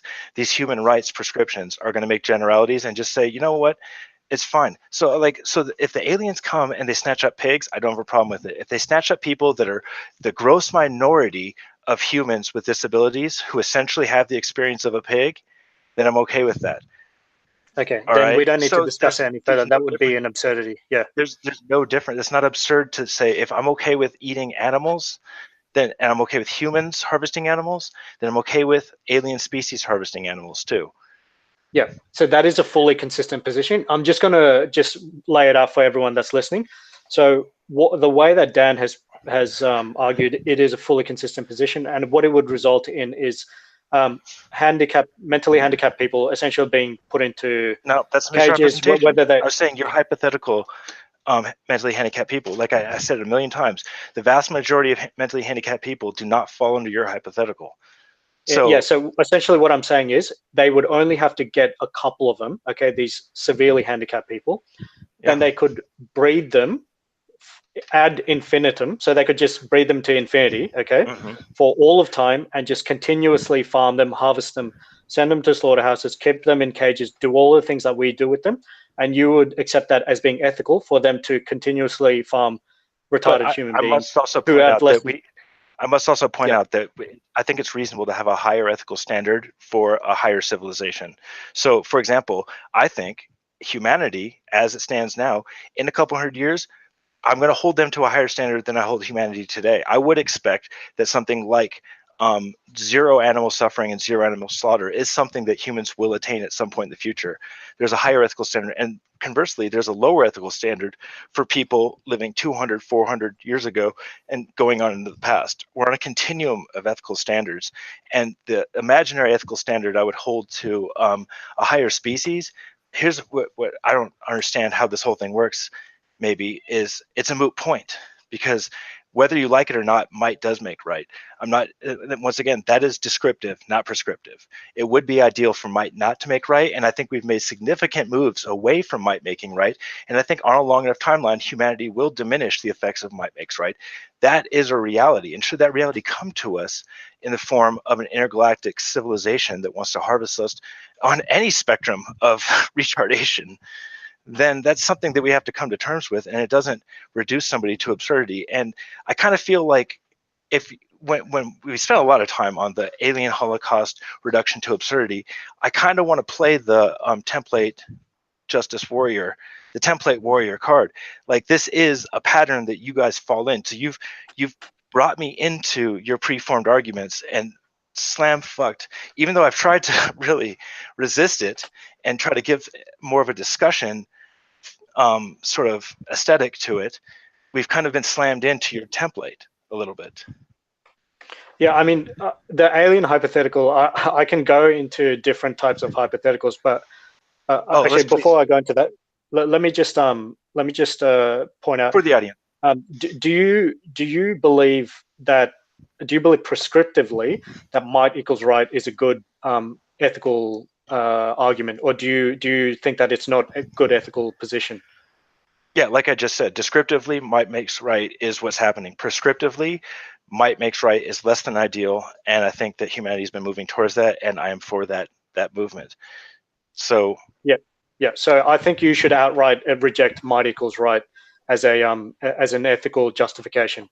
Right, but I have to mitigate that with the reality of that's where civilization is as it stands. Yeah. So again, that goes back to the principle versus pragmatic. So you can oppose the might makes right as an argument, okay?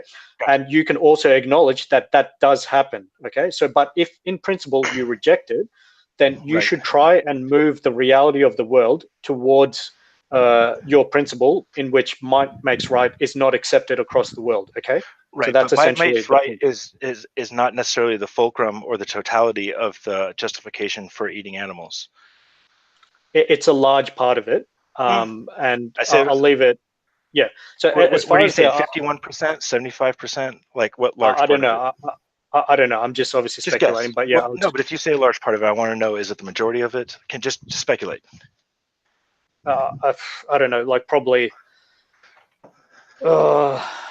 I don't know, maybe 60%. Don't know. Okay, so over half of the justification for animals, which justification for eating animals, which you don't make, but so you basically have to kind of psychologize. You have to peer into the brain of a carnist and say, oh, it's probably 60% might makes right. That's where they're coming from. That's obviously me just speculating. I'm not. I'm just saying. There's a large part of it just saying. Yeah. Okay. I don't know. I'm just speculating. Yeah. Mm-hmm. What was the other one? Yeah. So as far as the sort of alien hypothetical, you can go in different formats, but the way that it's set up is: would you accept the same conditions for yourself, or for someone in your position, that you are putting another individual into? Okay. So when you're talking about the collection of species or whatever, you could use an X-Men type hypothetical. You could use a Planet of the Apes type hypothetical, where some chimpanzees are farming human retards, because they could say the collection of species specific traits or whatever, and you would have to accept that as being ethical. You can use an alien hypothetical. You can use a chimp hypothetical. You can use an X-Men hypothetical. You could say where a bunch of mutants say, well, non-mutants are different from mutants, and the mutants are going to use human retards and farm the fuck out of them just to make them into burgers. That's it. Yeah, but an alien hypothetical, I guess, is one that's used quite often. Okay, so I mean, I want to hit eject on the alien hypothetical, maybe because I feel like we've already treaded all the way around it, or maybe because I just got totally mind triangled. But let's just go ahead and put that to bed, and I want to get us out of the template just a little bit, and let's just discuss ethics in general. How do we arrive at ethics? It's a reduction of suffering, right? So I mean, the general ethical veganism is not a huge hurdle to clear. It's essentially, what kind of standard would we accept for ourselves, and do we want moral differentiation? So do we want moral differentiation to be justified? So if we treat one individual differently from another, should we justify why we're doing that? Okay. And for animals, there's no relevant difference that would justify the way that we're treating them that we would accept for a human. That's essentially it. Okay, I say it's a presupposition. There certainly are relevant differences between humans and animals, and you try to smuggle it in there a little bit, but there are very relevant differences. First of all, like I said, the existence of these animals is predicated upon us actually domesticating them, right? And so we domesticated African Americans and we bred them specifically to be better slaves. Do you think that justifies us slavery, keeping them as slaves? No, because that's you're taking one aspect and then transposing it over to humanity. Okay, we can just continue doing that though. You can just add on whatever you want, and I'll just add that on and reduce the human being by those same values until we get someone where either you have to remain consistent or you'll have to reject it and be inconsistent. No. So as you continue to add on all the mitigating or all the relevant factors, you essentially end up where we're at. So somewhere in the middle, it starts to become a half human chimera, half animal, half human hybrid, and it's questionable because we're playing hypothetical games. But as we approach domesticating animals, we arrive right back where we started, which is what we're talking about. So we're not talking about trying to transpose the ethics of human on human. So what we have with animals is reciprocal ethics. So Humans have the ability to reciprocate ethics, which is why they're held to an ethical standard. Animals do not have the ability to reciprocate ethics. And I swear to God, I already can hear you trying to pull up the studies that show to what degree animals reciprocate ethics. My point would I'm not be going to do that. okay, good. So many vegans have, and I'm traumatized. I got PTSD from talking to vegans.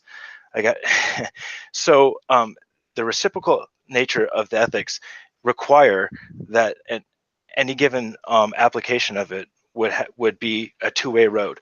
So animals cannot and would not ever reciprocate ethics. If a pig, or let's say a cow, if a cow was grazing on grass and they were all little human heads saying, please don't eat me, please don't eat me, the cow would eat them, all right? Cow would eat you. If you strap lasers to a cow, the cow would go around all day shooting people for no good reason. The cow has no ethical considerations, and there's no reason to reciprocate ethics. Now, if you want to transpose that to black people and slavery, obviously the Western world was wrong to think that black people could not reciprocate ethics. They were totally misinformed on the nature of black people, Africans, right? Black people do have the capacity to reciprocate ethics, and that's why that was eventually overturned. Now, if animals were able to reciprocate ethics, or they deserved any of the commensurate ethical consideration, we would have overturned that at the time that we overturned slavery. Yeah. Have you ever heard of the concept of a universe box?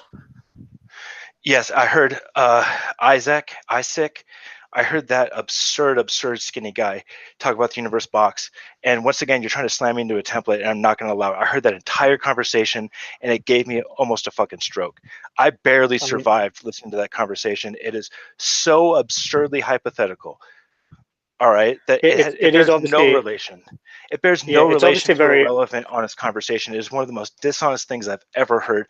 Isaac should be embarrassed for how transparent that makes his whole little game he's playing. That what an extremely absurd place. So, and that's the thing, is as soon as you heard me say reciprocal ethics, you paged through your Rolodex of template arguments and you came up with the universe box. No one is putting the universe in a fucking box and extricating reciprocal natures to it. You're not going to reduce me to absurdity because I'd kill some universe in a box. But if you're gonna make a hypothetical, here's a little tip. The most realistic and transferable hypotheticals are going to be the best, but also hypotheticals, examples, analogies, they're not persuasive. They're simply educational. All right. Yeah, so I mean, it's not necessarily that. It's also something to just test your own moral principles. That's the point of the hypotheticals, is to see if you were in this situation, what would you do? That's the point of hypotheticals. The trolley cart situation, there would be literally billions of people, not literally, I'd say probably millions of people who've heard that, but I would say that less than 1%, confidently say less than 1% of people have been in a trolley cart situation where they've had to flick a switch to save 5 people or whatever. Okay, but hold on, I gotta stop you. Do you understand the concept of right? Go. But I feel like in the thing I said before you brought up the universe box and now the trolley hypothetical, which are both things that just hurt my head.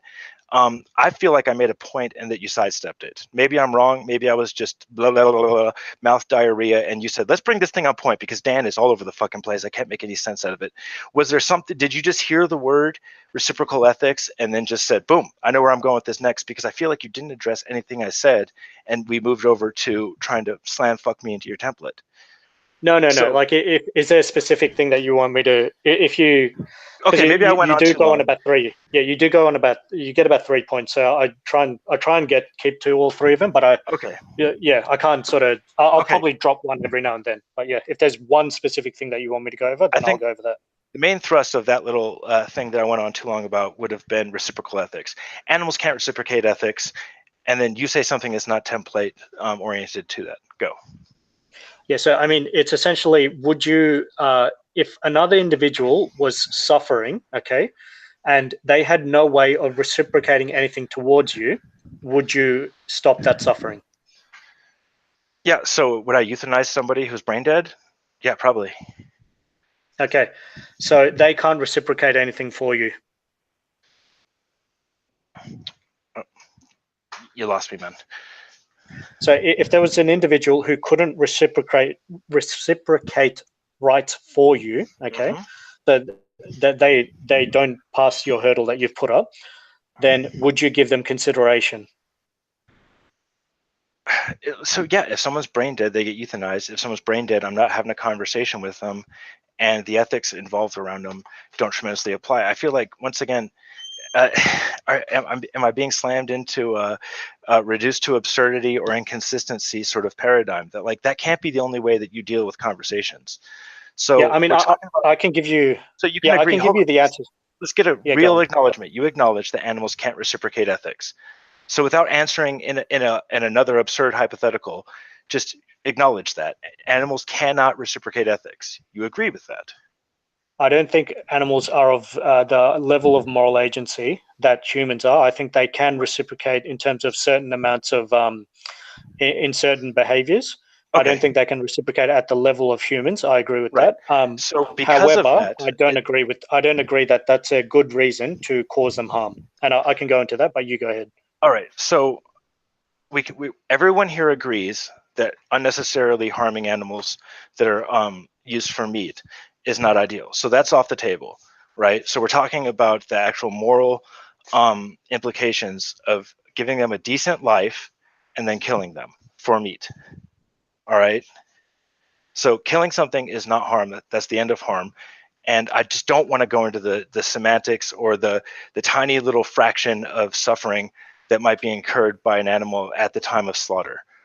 Because that's, I mean, first of all, suffering is a feature of life. All right. And that's inextricable from life. If you take a pig and you send them out into the wild, or you throw them to the worst factory farming, they're going to experience suffering, and it's going to be relative to their own experience. Yeah. Right. So you understand the concept of sort of well-being? I still want to loop back around to the reciprocation issue, but no, let's stick on that. That's what we're talking about right now, is the reciprocation. Yeah, okay, that's fine. All right. So do you understand why the concept of the universe box comes up? Like, I don't want to be a pain in the ass, but do you understand the concept of why that is? Like, let's just have a real clear, simple conversation about the reciprocal ethics. So you agree that they can't reciprocate ethics, and that to the degree which suffice, and us giving them amount of ethical consideration we give to people, because what I'm seeing is a constant sleight of hand to where you want to equivocate humans with animals, and then try to wield some sort of moral condemnation to somebody who's as inconsistent or absurd for not giving animals the consideration that they give people. That's what this comes down to, is if we can understand the differences and the history involved with domesticating animals and eating them, then at that point the conversation should be over. Yeah, so I mean, as far as the reciprocation thing goes, I can answer that very easily. So a human being who could only reciprocate to the level of an animal, if you were to say they can't reciprocate at all, that would not be a good reason for me to just bolt gun them in the head. Now, right, if you were to add in, just 1 second, if you were to add in all of the other terms as well. So if there was a group of people who were intentionally bred to be domesticated for meat and blah, blah, blah, blah, none of that would make that acceptable for me to just bolt gun a human being in the head. But that unacceptability for you is simply a matter of aesthetics. If you have something that looked like a human being, but for all intents and purposes, in all the relevant ways, was an animal, then all we're dealing with is aesthetics, and that is just a biological construct of you having an in-group preference. And it's the same reason that it could be baby Hitler. You would have a problem with baby Hitler getting killed, because just the aesthetics of killing a baby runs contrary to your native programming, right? So there's plenty of things, like if you could watch a silent movie of somebody who looks innocent being harassed. This is a universal reaction that we would all have if we witnessed a hypothetical or totally divorced from social context sort of harassment of a person, right? So we have innate problems built into us with the aesthetics of a human being that, for all intents and purposes, is an animal. There's an innate problem with that. So because of that, there is sort of an exception to the rule based on aesthetics. Now, the morality of it might fall apart as, absurd or contradictory, but they kind of get grandfathered in because of the aesthetics. So if you wave a magic wand over an ant, and now you have an ant person, right? Who's basically a brain dead human being. We would treat that brain dead human being as our society dictates. There's nothing wrong with the ethical implications of how we treat people with the mental capability of an ant, right? Because I would say that somebody with the mental capability of an ant should be euthanized, or if we could snap our fingers and stop them from ever being born, or eating them. There's nothing inherently wrong with that. It's just the aesthetics of the body, the form. So once again, you're always playing this game where if we ever talk about animals, we have to somehow transpose and oversimplify animals and humans and conflate these two things. So we can't even talk about the reciprocal nature between humans and animals without you going, if a human being, which is just another iteration of name the trait, if a human being had the reciprocal abilities of an animal, would you justify doing that to him? It comes down to aesthetics. Yes, it aesthetically looks bad if the pig that I just ate, the lamb that I just ate, was shaped like a human at slaughter. That's bad aesthetics. That's not morality, though. It's aesthetics. That wouldn't bother me at all. So it's got nothing to do with aesthetics, and I'm telling you right now that it's got nothing to do with aesthetics. I wouldn't do that to a human. I don't accept that for an animal. Therefore, I don't do it, and that's the same across the board for vegans. We don't see any relevant difference between the two. Well, so obviously we don't do that. You're a vegan, but we're talking about the prescriptions that you're having for carnists, right? But you're trying to stitch me up on aesthetics, and it's not going to work.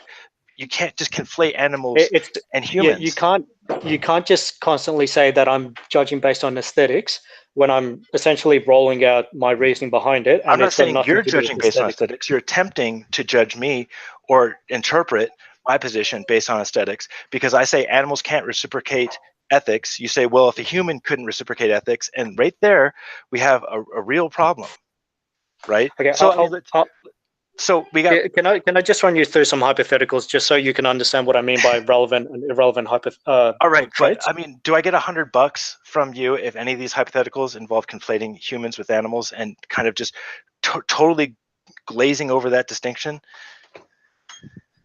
I'm not going to give you any money, but I mean, we're both here to discuss this. I'm not going to give you extra money. This isn't. I'm not sending you home with homework. Yes. Let me just. All right. So just really simple hypotheticals. Okay. So let's just say someone showed up to apply for a job as an accountant. You're hiring. Okay.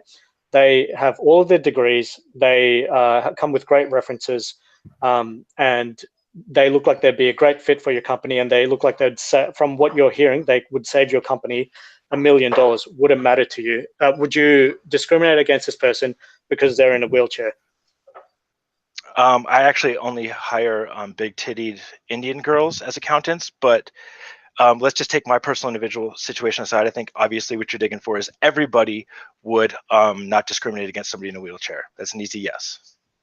Yeah, so not just everybody, but like putting the jokes aside, you think they've got the relevant qualifications to be doing that job, yeah? Well, I mean, look, if they're in a wheelchair, there's a certain liability that comes with it. Maybe I got. Let's just say. Maybe I got stairs. You know. Yeah, let's just say they can come into the work, they can do their job perfectly fine, and they can leave, and it's not going to cause you any extra issues. Right. So my answer is an easy yes. I'm not going to discriminate against somebody in a wheelchair.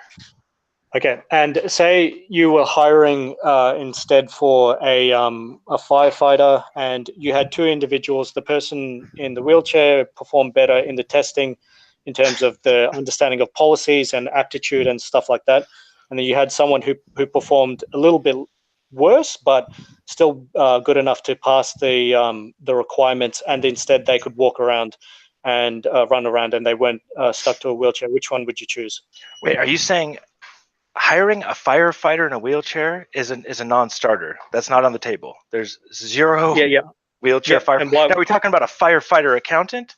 Somebody just a firefighter. Just a firefighter. You're not fighting any fires in a wheelchair. So obviously, once again, these don't have to be questions. These could be statements. So you could roll this out like you would hire an accountant in a wheelchair. You would not hire a firefighter in a wheelchair. Therefore. Yep. So I'm asking you. I don't want to just make statements. So I'm just sort of running you through. Now, just the last one. Say you were in charge of, say, a spy agency, okay, and you were sending someone to work as a sort of an inside man into somewhere like Korea, okay? And they were going to go in there, they're going to pretend they're Korean and everything, okay? Would you choose someone that looked Korean, or would you choose someone that looked like Wesley Snipes, for example? Yeah, once again, you're not out of bounds, assuming that obviously I would hire the Korean. Yeah, okay. Now, going backwards, would it be okay to choose a firefighter based on them looking like a Korean or a African American or a white person? Do you think that would be a relevant judgment point, or would Obviously you base not. it on what had? Yeah, okay. Now, going back to the accountant position, would you judge them based on? And I don't go into stereotypes about Asians being good at maths and shit like that, but would you? Asians are good at math. What are you saying? They are. But let's just say, as far as all of the qualifications, right? That the Korean, the African American, and the white person all have the same, basically identical qualifications and all that. Would you say it's pretty much a three-way tie, and it'd be hard to tell which one to pick? Yeah, absolutely. These are all easy yeses, so there would be a huge payoff for the tedium involved in this. Okay. Now, in the first one, the relevant thing is accounting ability. In the second one, it's the ability to perform as a firefighter, of which being physically able is relevant. In the third one, it's the ability as a spy, but it also has a race connotation, okay? And when you go backwards, race is not relevant as being a firefighter, and it's not relevant as far as being an accountant goes. And it goes the same with disability. If they're disabled in terms of being restricted to a wheelchair, that's not relevant to them being an accountant. They can still be an accountant, okay? So that involves scaling up, scaling down, moving sideways, okay? And that's what it is when we think about animals, okay? So we don't view that as, when you reduce the animals by whatever qualifications and whatever things it is, we look at that and go, is that actually relevant, okay? So the consciousness is, at the end of it all, that's the thing that's only relevant when we decide whether we should end something's life, okay? So when you're talking about bolt gunning something in the head, even if there's a small, even overlooking it and saying it's the perfect shot and it literally feels no pain, that animal, if it was kept alive, it could experience well-being. So it could experience happiness, it could experience vision, it could experience seeing things, running around and enjoying that. When you bolt gun it, you take its ability to experience that away from it, okay? And if you did that to a human being who had all of the same conscious levels and whatever else, then I wouldn't accept that. Animal-human being conflation. There it is. So listen, if we bring the animal into existence through breeding, multi-generational, thousands of years of breeding, then we have the right to take its life away. And once again, we can all agree that the standard of living to these animals while they're alive is relevant and is a conversation that's way more important than trying to prescribe a total abstinence of eating meat. Yeah, I'm not sure there's any point going any further with this, but I'm pretty. I think as far as, again, the breeding thing goes, I go back to breeding. If we bred human beings to be eaten for meat, would you accept that? You have to be consistent, or you have to be inconsistent. There's just no way for you to gloss. It can't be something that is and isn't a justification. If you use it as and not a justification, that's a contradiction. Then, but if you say it is for one but not for the other, that's a double standard. There's no way for you to ever stop glossing over the differences between animals and humans. When we try to dig into it, you bring it back to ending their life, right? Yep. So we went through this whole thing with hiring people. So can you summarize what was what was the payoff for the whole answering why we should hire this person or that person? You could just simply say there's different factors that factor into hiring somebody, right? Yep. So what I'm essentially saying is, what that's supposed to get you to do is think about what is and isn't relevant. So if you said a pig was bred to be slaughtered, and then you said, if I were to say, okay, if human beings were bred to be slaughtered, would you accept that? So just listen.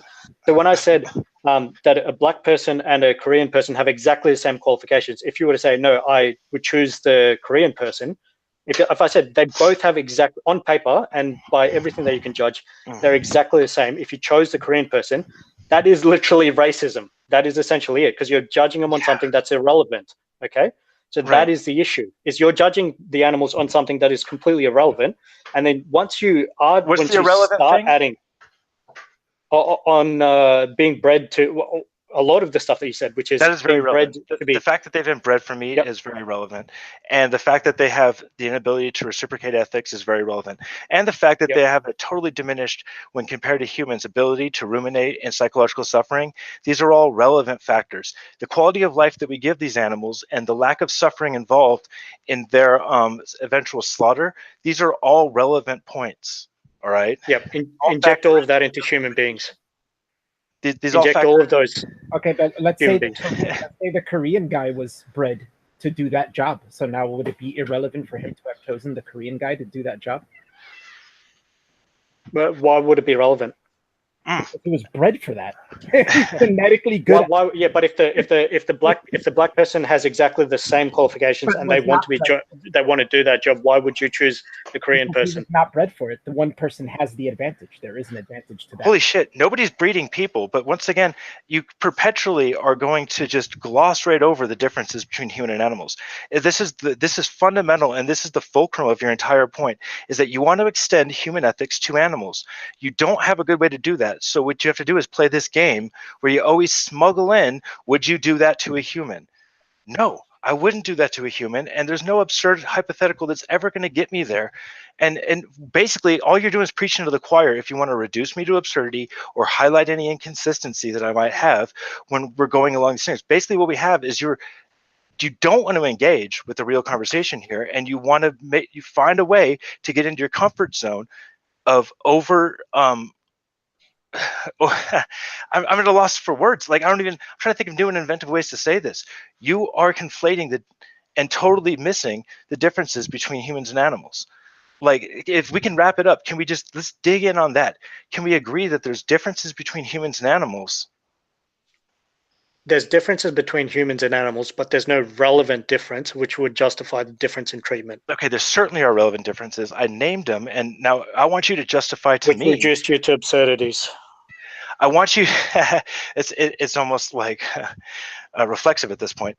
I want you to justify to me why the differences between humans and animals that I've named are insufficient for you, and then why you would continue to prescribe that to other people. Okay, so if you can't name a difference, then there's no reason to treat that individually. Oh, different. I did. I named a bunch really of differences, and I'm asking you to which address you wouldn't those. accept. Yeah, which you wouldn't accept when it was injected into that human being, because you just said it just. You can't stop doing it. I don't understand how we keep going into these circles. So, I mean, I don't really understand where you're. I'm trying to I'm pull not us out glossing of over the loop. anything. Yeah, so I'm not glossing over anything. You could go into a million different differences, and I would happily follow you into that. And then once I equalize all of that, you would still go either again.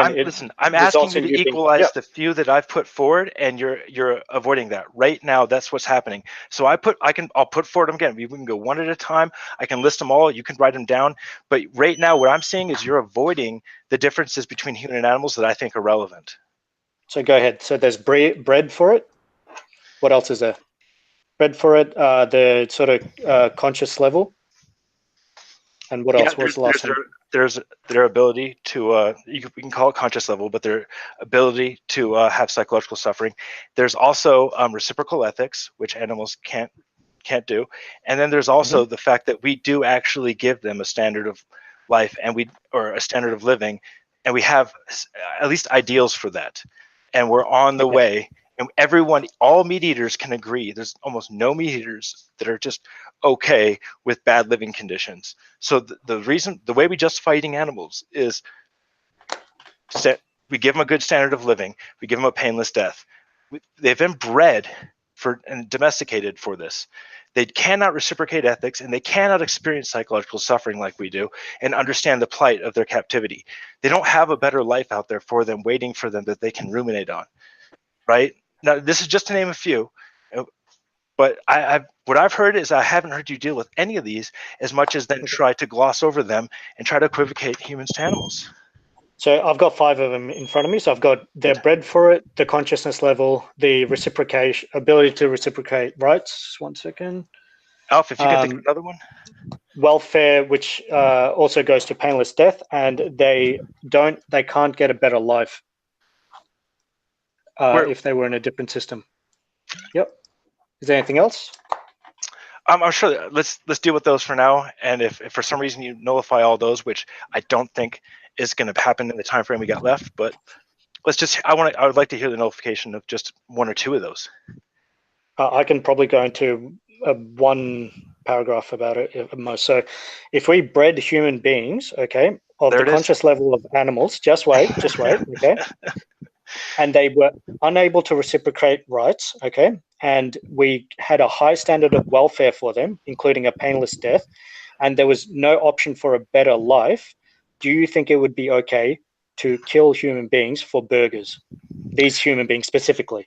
You don't answer a question Would with a you accept question. that? So what you did was you did everything that here's what I want you to do. Take one of those and you, without asking me a question and without conflating them to human beings, right? No if, no ands, no buts. Just I want you to nullify any of those one traits. These are objective things that happen in reality. Animals cannot reciprocate ethics. Let's dial in on that one. No, you got to nullify that as one of the many contributing factors for the justification for eating animals. Okay, so if a human being couldn't reciprocate rights, I'm answering for myself. Okay, No. wouldn't think. Try to make an appeal to a non-binary audience. I want you to make a very reasonable statement that would nullify that as a factor. Okay, the fact that animals cannot reciprocate rights at the level of human beings, yes, I don't think that justifies us exploiting them the way that we currently do. Why?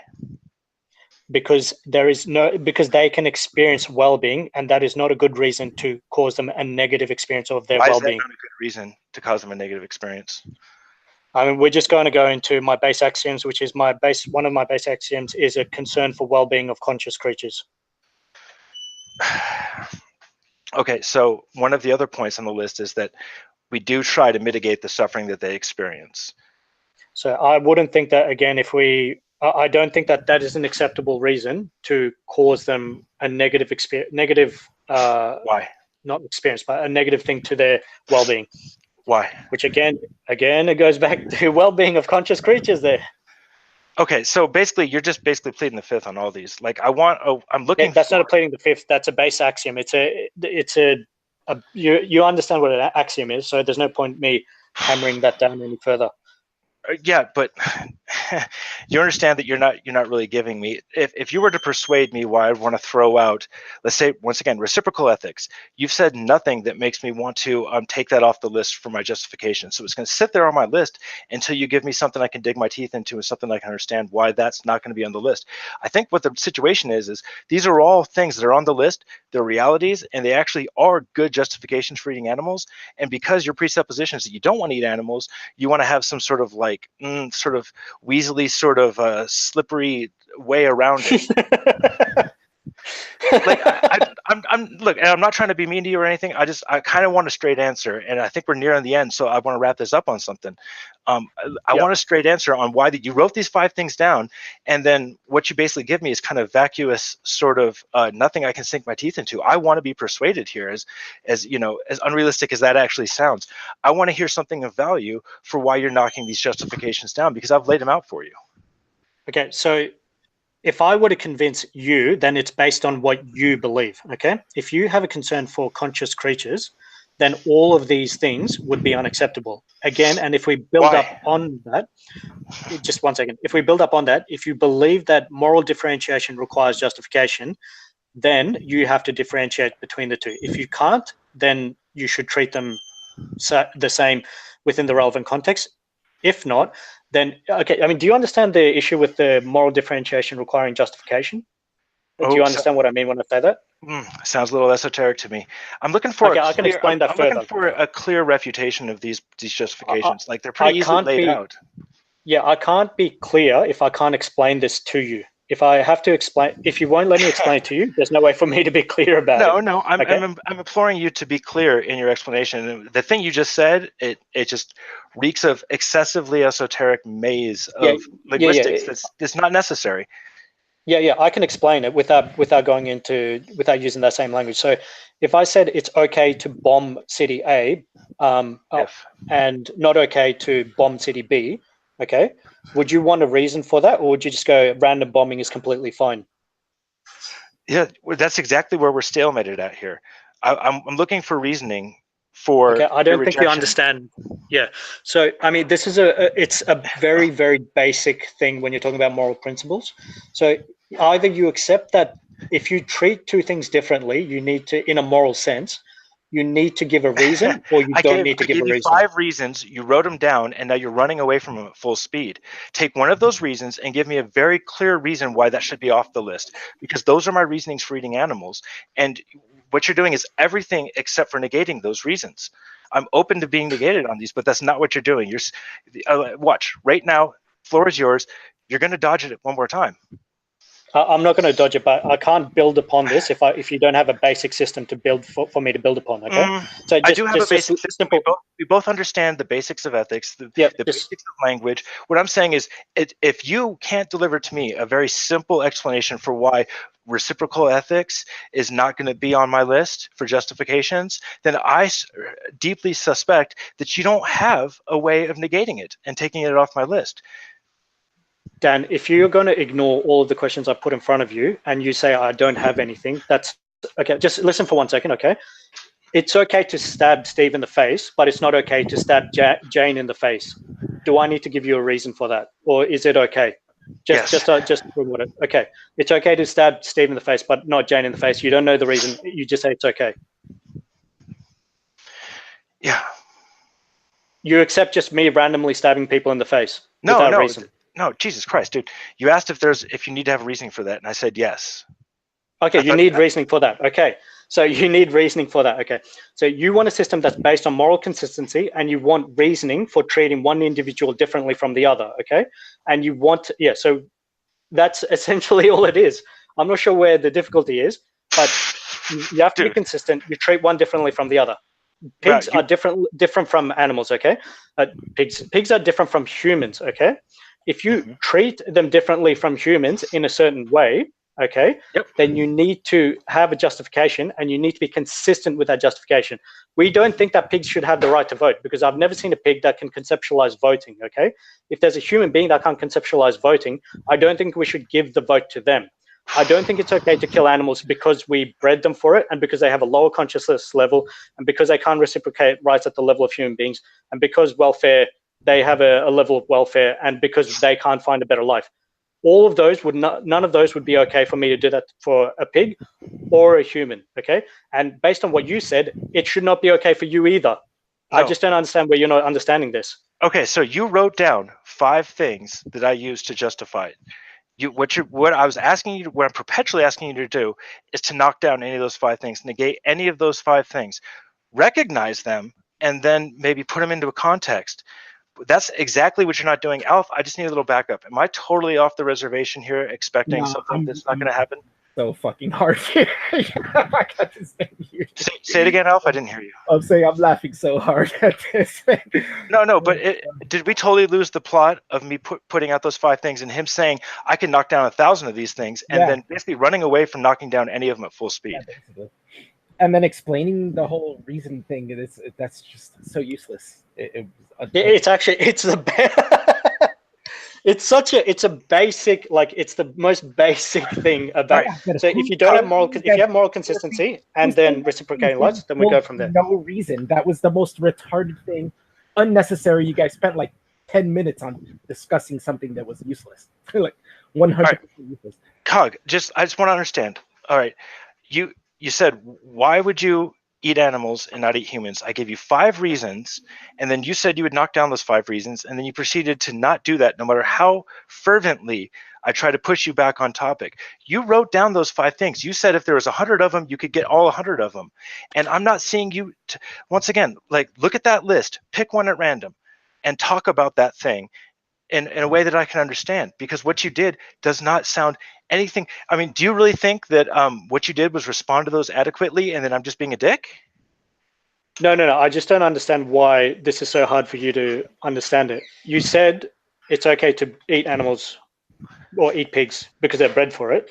And I gave you 5 reasons. Be consistent, even if we can go 1 or we can go 5, but if they're bred for it, then bred for it is your justification, yes? No, bread for it is one of several justifications. Yeah, one of the justifications, but bread for it is one of the justifications. Yes. Are you going to be consistent with that justification? I want you to tell me why that, yeah, I'm going to try my best to be consistent with it. I want you to tell me why that justification doesn't justify it. Okay, do you understand how double standards and contradictions work? I'm not trying to be patronizing or anything like that, but this is where it falls apart. So we definitely do that. So let's take the 5 into account. So when you say that there's a double standard, the whole point of the list is that we're not comparing 1-to-1. My whole criticism of this whole situation is that you're trying to take human ethics and apply them to animals. Human animals are different. So the whole reason we're talking is because there's not a double standard, that there are 2 standards for 2 different species. I give you 5 reasons why there's 2 standards for 2 species. And now what you need to do is knock down those. And this is the thing, is you don't have to knock them down in some totally great way, but what you're doing is totally not addressing any of these things. And you're coming back to asking me a question. Don't ask me a question. Don't try to slam fuck me into a template. Simply tell me why, out of all, none of the 5 things are in isolation, right? All of them are going to work in concert together for my justification. You got those 5 things. If you wrote them down, you're looking at them. What I want you to do is try to take one of them. So reciprocal ethics, while you're explaining to me why that one thing doesn't work, what you want to do is make sure that you're not trying to pretend like the other 5 things aren't there, right? And we definitely want to try not to pretend like these all don't add up to a difference between humans and animals, because that's what we're talking about. So there is no double standard. So your answer to, it's not a double standard to say that that reciprocal ethics is inconsistent, or that reciprocal ethics is one of the 5 things that I use to justify not eating animals. Okay. Maybe at some point just write down the points that I've made, because I don't know how to explain this. Like, you understand that black people and white people are different, yeah? Just simple, really simple question. You understand black people and white people are different? I need you to refute the justifications I've made without asking me any questions. Simply explain to me. Once again, I don't want to be led down any more of these things where you ask me questions and then try to hold my hand and condescend me through your template. That we're past that. We're done with that. I'm really just trying to have a normal conversation about these things. Reciprocal ethics, let's dial in on that one. That's one of the main things. We cannot give animals ethical consideration because they cannot reciprocate them. I don't want to talk about the universe box. I want to know why that. First of all, you have to agree that that's not true. Animals are not reciprocating ethics. You've already done that. Now, why does that not compound with us breeding them, with their lack of ability to perceive psychological suffering in the same way, with our desire to give them a high standard of living? All of these things couple towards an ideal situation for eating animals. Okay. So do you quickly just want to address that one by itself, or do you want to address that in compound with the other ones? Well, what I'm saying just is, I do want to address the reciprocal ethics, but you can't do it in a way that's totally irrespective of the other ones. That they all work in concert, so you can't pretend like that's the only one, and you can't pretend like humans and animals are the same thing, and that's a foregone conclusion, because that undermines the entire premise of what you're talking about. We're talking about the 5 reasons that they're not one-to-one comparison. So yeah, so I can single it out and discuss it, and I'm not saying I'm ignoring that. I'm sorry, I'm ignoring all the other ones with virtue of just that one. But once I start drilling into that, you have to go down the rabbit hole with it, and then we can leave the rabbit hole and look at the other ones as well. Okay, there's no point if we start drilling far enough into the rabbit hole that you suddenly jump out and you go, oh no, you have to consider all the other 5. I'm happy to look at all 5 in one hit, or I'm happy to drill into one of them and look at the others in virtue of the other one as well. Yeah, so reciprocal ethics, and once again, it's just some basic criteria for if we're talking about reciprocal ethics. You don't want to lead. I've already said it. I want to hear your refutation of reciprocal ethics without asking me a bunch of questions. You tell me something, new information from you to me. Okay, so for me, if there was an individual that wasn't going to harm me, okay, A human and they couldn't individual. reciprocate anything, okay, So once again, humans, anything. you really got to try not to equivocate humans and animals and try to make a moralization on that basis. We're talking about humans eating animals, and you really have to put it into that context because that's what we're talking about. Yep. So how about just for the sake of it, all right, I'm just going to say pigs, okay? So from now on, we're just talking about pigs. We're talking about humans eating pigs, and we're not that's equivocating essentially what we're humans talking to pigs. about. Yep, that's essentially all I'm doing, all right? All right. Okay, so the fact that a pig, okay, cannot reciprocate rights is not a good reason for me to kill it, I don't think, because Fantastic. it can experience Exactly. well-being, okay? I know that, and now you're going to tell me why. Because it can experience well-being. So if it was something that was going to cause me harm, okay, like if it was going to attack me, then No, it's obviously I want to then I can respond defend to that. myself. I But don't, if need it's you, I don't need you to explain what well-being is. So here's the thing: is on that list of 5 things, well-being is actually one of them. Is that although we fall short of the ideal, we do try to give them a decent life, devoid of as much suffering as possible. So because of well-being is the reason that you don't accept reciprocal ethics. Has nothing to do with reciprocal ethics. It just simply means you don't want to kill that pig because you find that to be a lack of well-being. That completely gets rid of its well-being. That's correct. Yep. No, and it's not a good reason to stop. So the extinguishing of the life at slaughter and the quality of life are 2 separate things. All right. So so can something experience well-being? Yeah. So if something is dead, can it experience well-being? Obviously not. It's experiencing then nothing. That's your answer. Then now that's hold on. Do you think that these animals are going to live forever if they're not eaten? No, I do not. So the end of their well-being is going to come. And now we circle back to another thing that's on the list is we brought them into existence. So here's the thing is if we weren't slaughtering these animals, their well-being would be a non-start. They would have never experienced well-being. So we're taking away the well-being that we gave to them. And we are, as a society, trying to mitigate the kind of suffering that they experience in life. Yep, that doesn't justify us doing that. Why? Because that's still causing a negative experience on their well-being. Okay, so do you think it's acceptable to have a trade-off where you bring something into life and then kill it off because you want to eat it for a burger? And I'm not willing to really walk off this human. That's exactly what I'm arguing for. Okay, then you have to go back to moral differentiation requires justification again, mate. So if you believe that, you have to differentiate. We did differentiate. That's what the 5 things on the list are. Yep. So does that okay? So did you understand what double standard is? No. Do you understand my refutation of double standard? Because just 1 second. I have to end this pretty soon. I've got to head off. So. All right. So the 5 things on that list are the reason that it's not a double standard. That there's 2 standards for 2 different life forms. All right. So it's not a double standard. That's literally a double standard. That's literally not a double standard. That's a standard for 2 different things. All right. So once again, you want it to be a double standard because here's what it is. You want to give animals the same moral consideration that humans get. They do not get that, and I've given you 5 reasons why, and you said you just don't like them. But you've not given me a lot of meat on why those 2 things, why the 5 reasons. And by the way, there's more.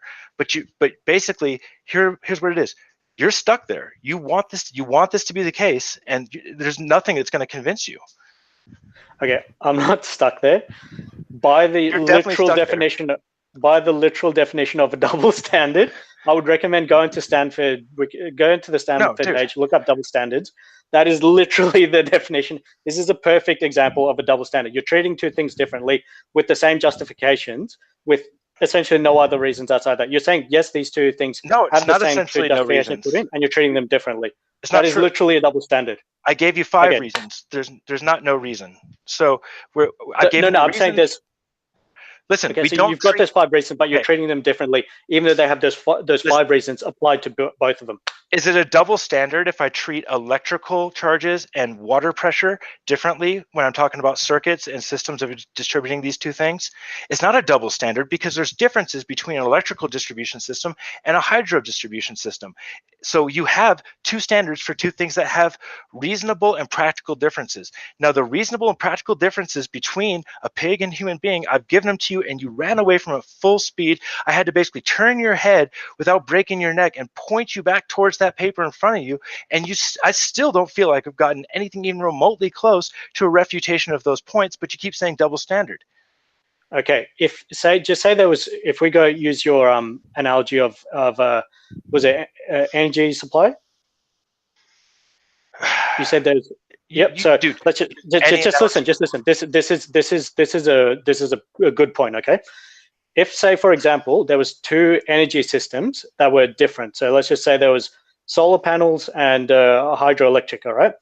If they create the same amount of energy, okay, and if they have the same amount of pollution and everything is literally the same, but obviously hydro energy is different. Let's just say, instead of hydro energy, let's say wind power. Wind power is very different from solar panels. They are obviously different things, okay? If they have the same amount of pollution, if they have the same amount of energy output and so on and so forth, but you said, if you were digging in your heels and you said solar panels are 100% better than wind power, okay? And I said, what are you judging that on? And you said, well, I've got these 5 differences. And I said, okay, cool. They look exactly the same on paper. Here are the two things. They look exactly the same, okay? And you're saying, no, solar panels are definitely better. Solar panels are definitely better.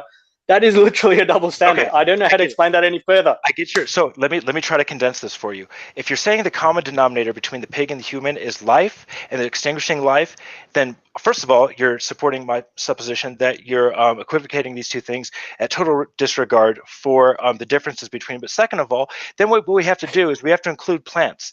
Plants are alive. So here's the problem. Consciousness. I never said life. I never said life. I said consciousness.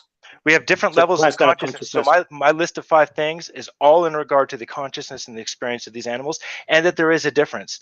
So here's the problem: if you want to have an equivocation between these two things and totally not look at the differences between them, then I'm going to say the consciousness difference between a pig and a piece of broccoli is not worthy. So I'm going to say, all right, well then what? We got a problem with all life.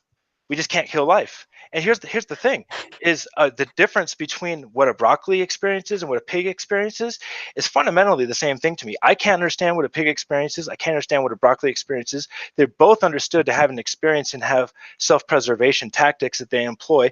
They both have sensory input. They both have sensory output to a certain degree, right? So we got a common denominator called life, and we don't want to extinguish it. Here's another problem. You're eating just vegetables, you are still killing field mice. You're still killing all kinds of animals that get eaten up in the turbines, right? You're still displacing animals for cropland. So you can't get too hung up on the consciousness or the lack of differences between these things if you're going to just totally gloss over the differences between a human and a pig. You can't just erase that difference. Right? Would you rather? I mean, think about it. We make. Who would you rather breed with? This ugly fat girl over here, or this really beautiful smart girl over here? We make distinctions. We have prejudices, and we discriminate between what is ideal and what is less than ideal, right? So if we're going to eat meat, we're going to discriminate between a dog and a pig, for example. And there's going to be reasons for those two things. They both have consciousness. We don't eat the dog. We do eat the pig. Some of the things that go into that are that pigs have been bred for slaughter. Dogs have been bred for companionship. So you're totally throwing out all of the 5 reasons and just saying they just don't factor into you. It's a double standard because you chose arbitrarily to put it right at consciousness, but not so far down that we don't recognize plant consciousness, right? It's just pig consciousness and that sub threshold, right? Yeah, we can go into. I've got to head off. If you want to do, that's why I'm just dumping on you at the end. Yeah, that's fine. Is that do you want that as your summary, or do you want to do any more? No, I think me and Alf are gonna sit around and talk shit about you behind your back after you go. But you should definitely send some parting shots to give us more fuel for our two-faced backstabbing sort of behavior. Yeah, no, that's fine. I'm looking forward to that. So yeah, I mean, starting from the bottom, I guess the as far as the health argument goes, I'd say there's substantive evidence that health, as far as a vegan diet, is practical and possible and very healthy, and actually better than an omnivorous diet when done well. As far as the ethics is concerned, first basic is have moral consistency. Then, do you believe moral differentiation requires justification? And then point out relevant differences, and then you go from there. So I'll leave it at that. I'd say maybe look into double standards and contradiction. Thanks for today anyway, man. I'll talk to you next time. Thanks everybody for coming. Thanks Dan, and thanks Cognitive this too for coming on. And, Thanks Dan, that you were really funny. Oh yeah. Yeah, Dan's always funny. And gay. He's always gay. All right. See you guys. Bye. Bye. Bye. Bye.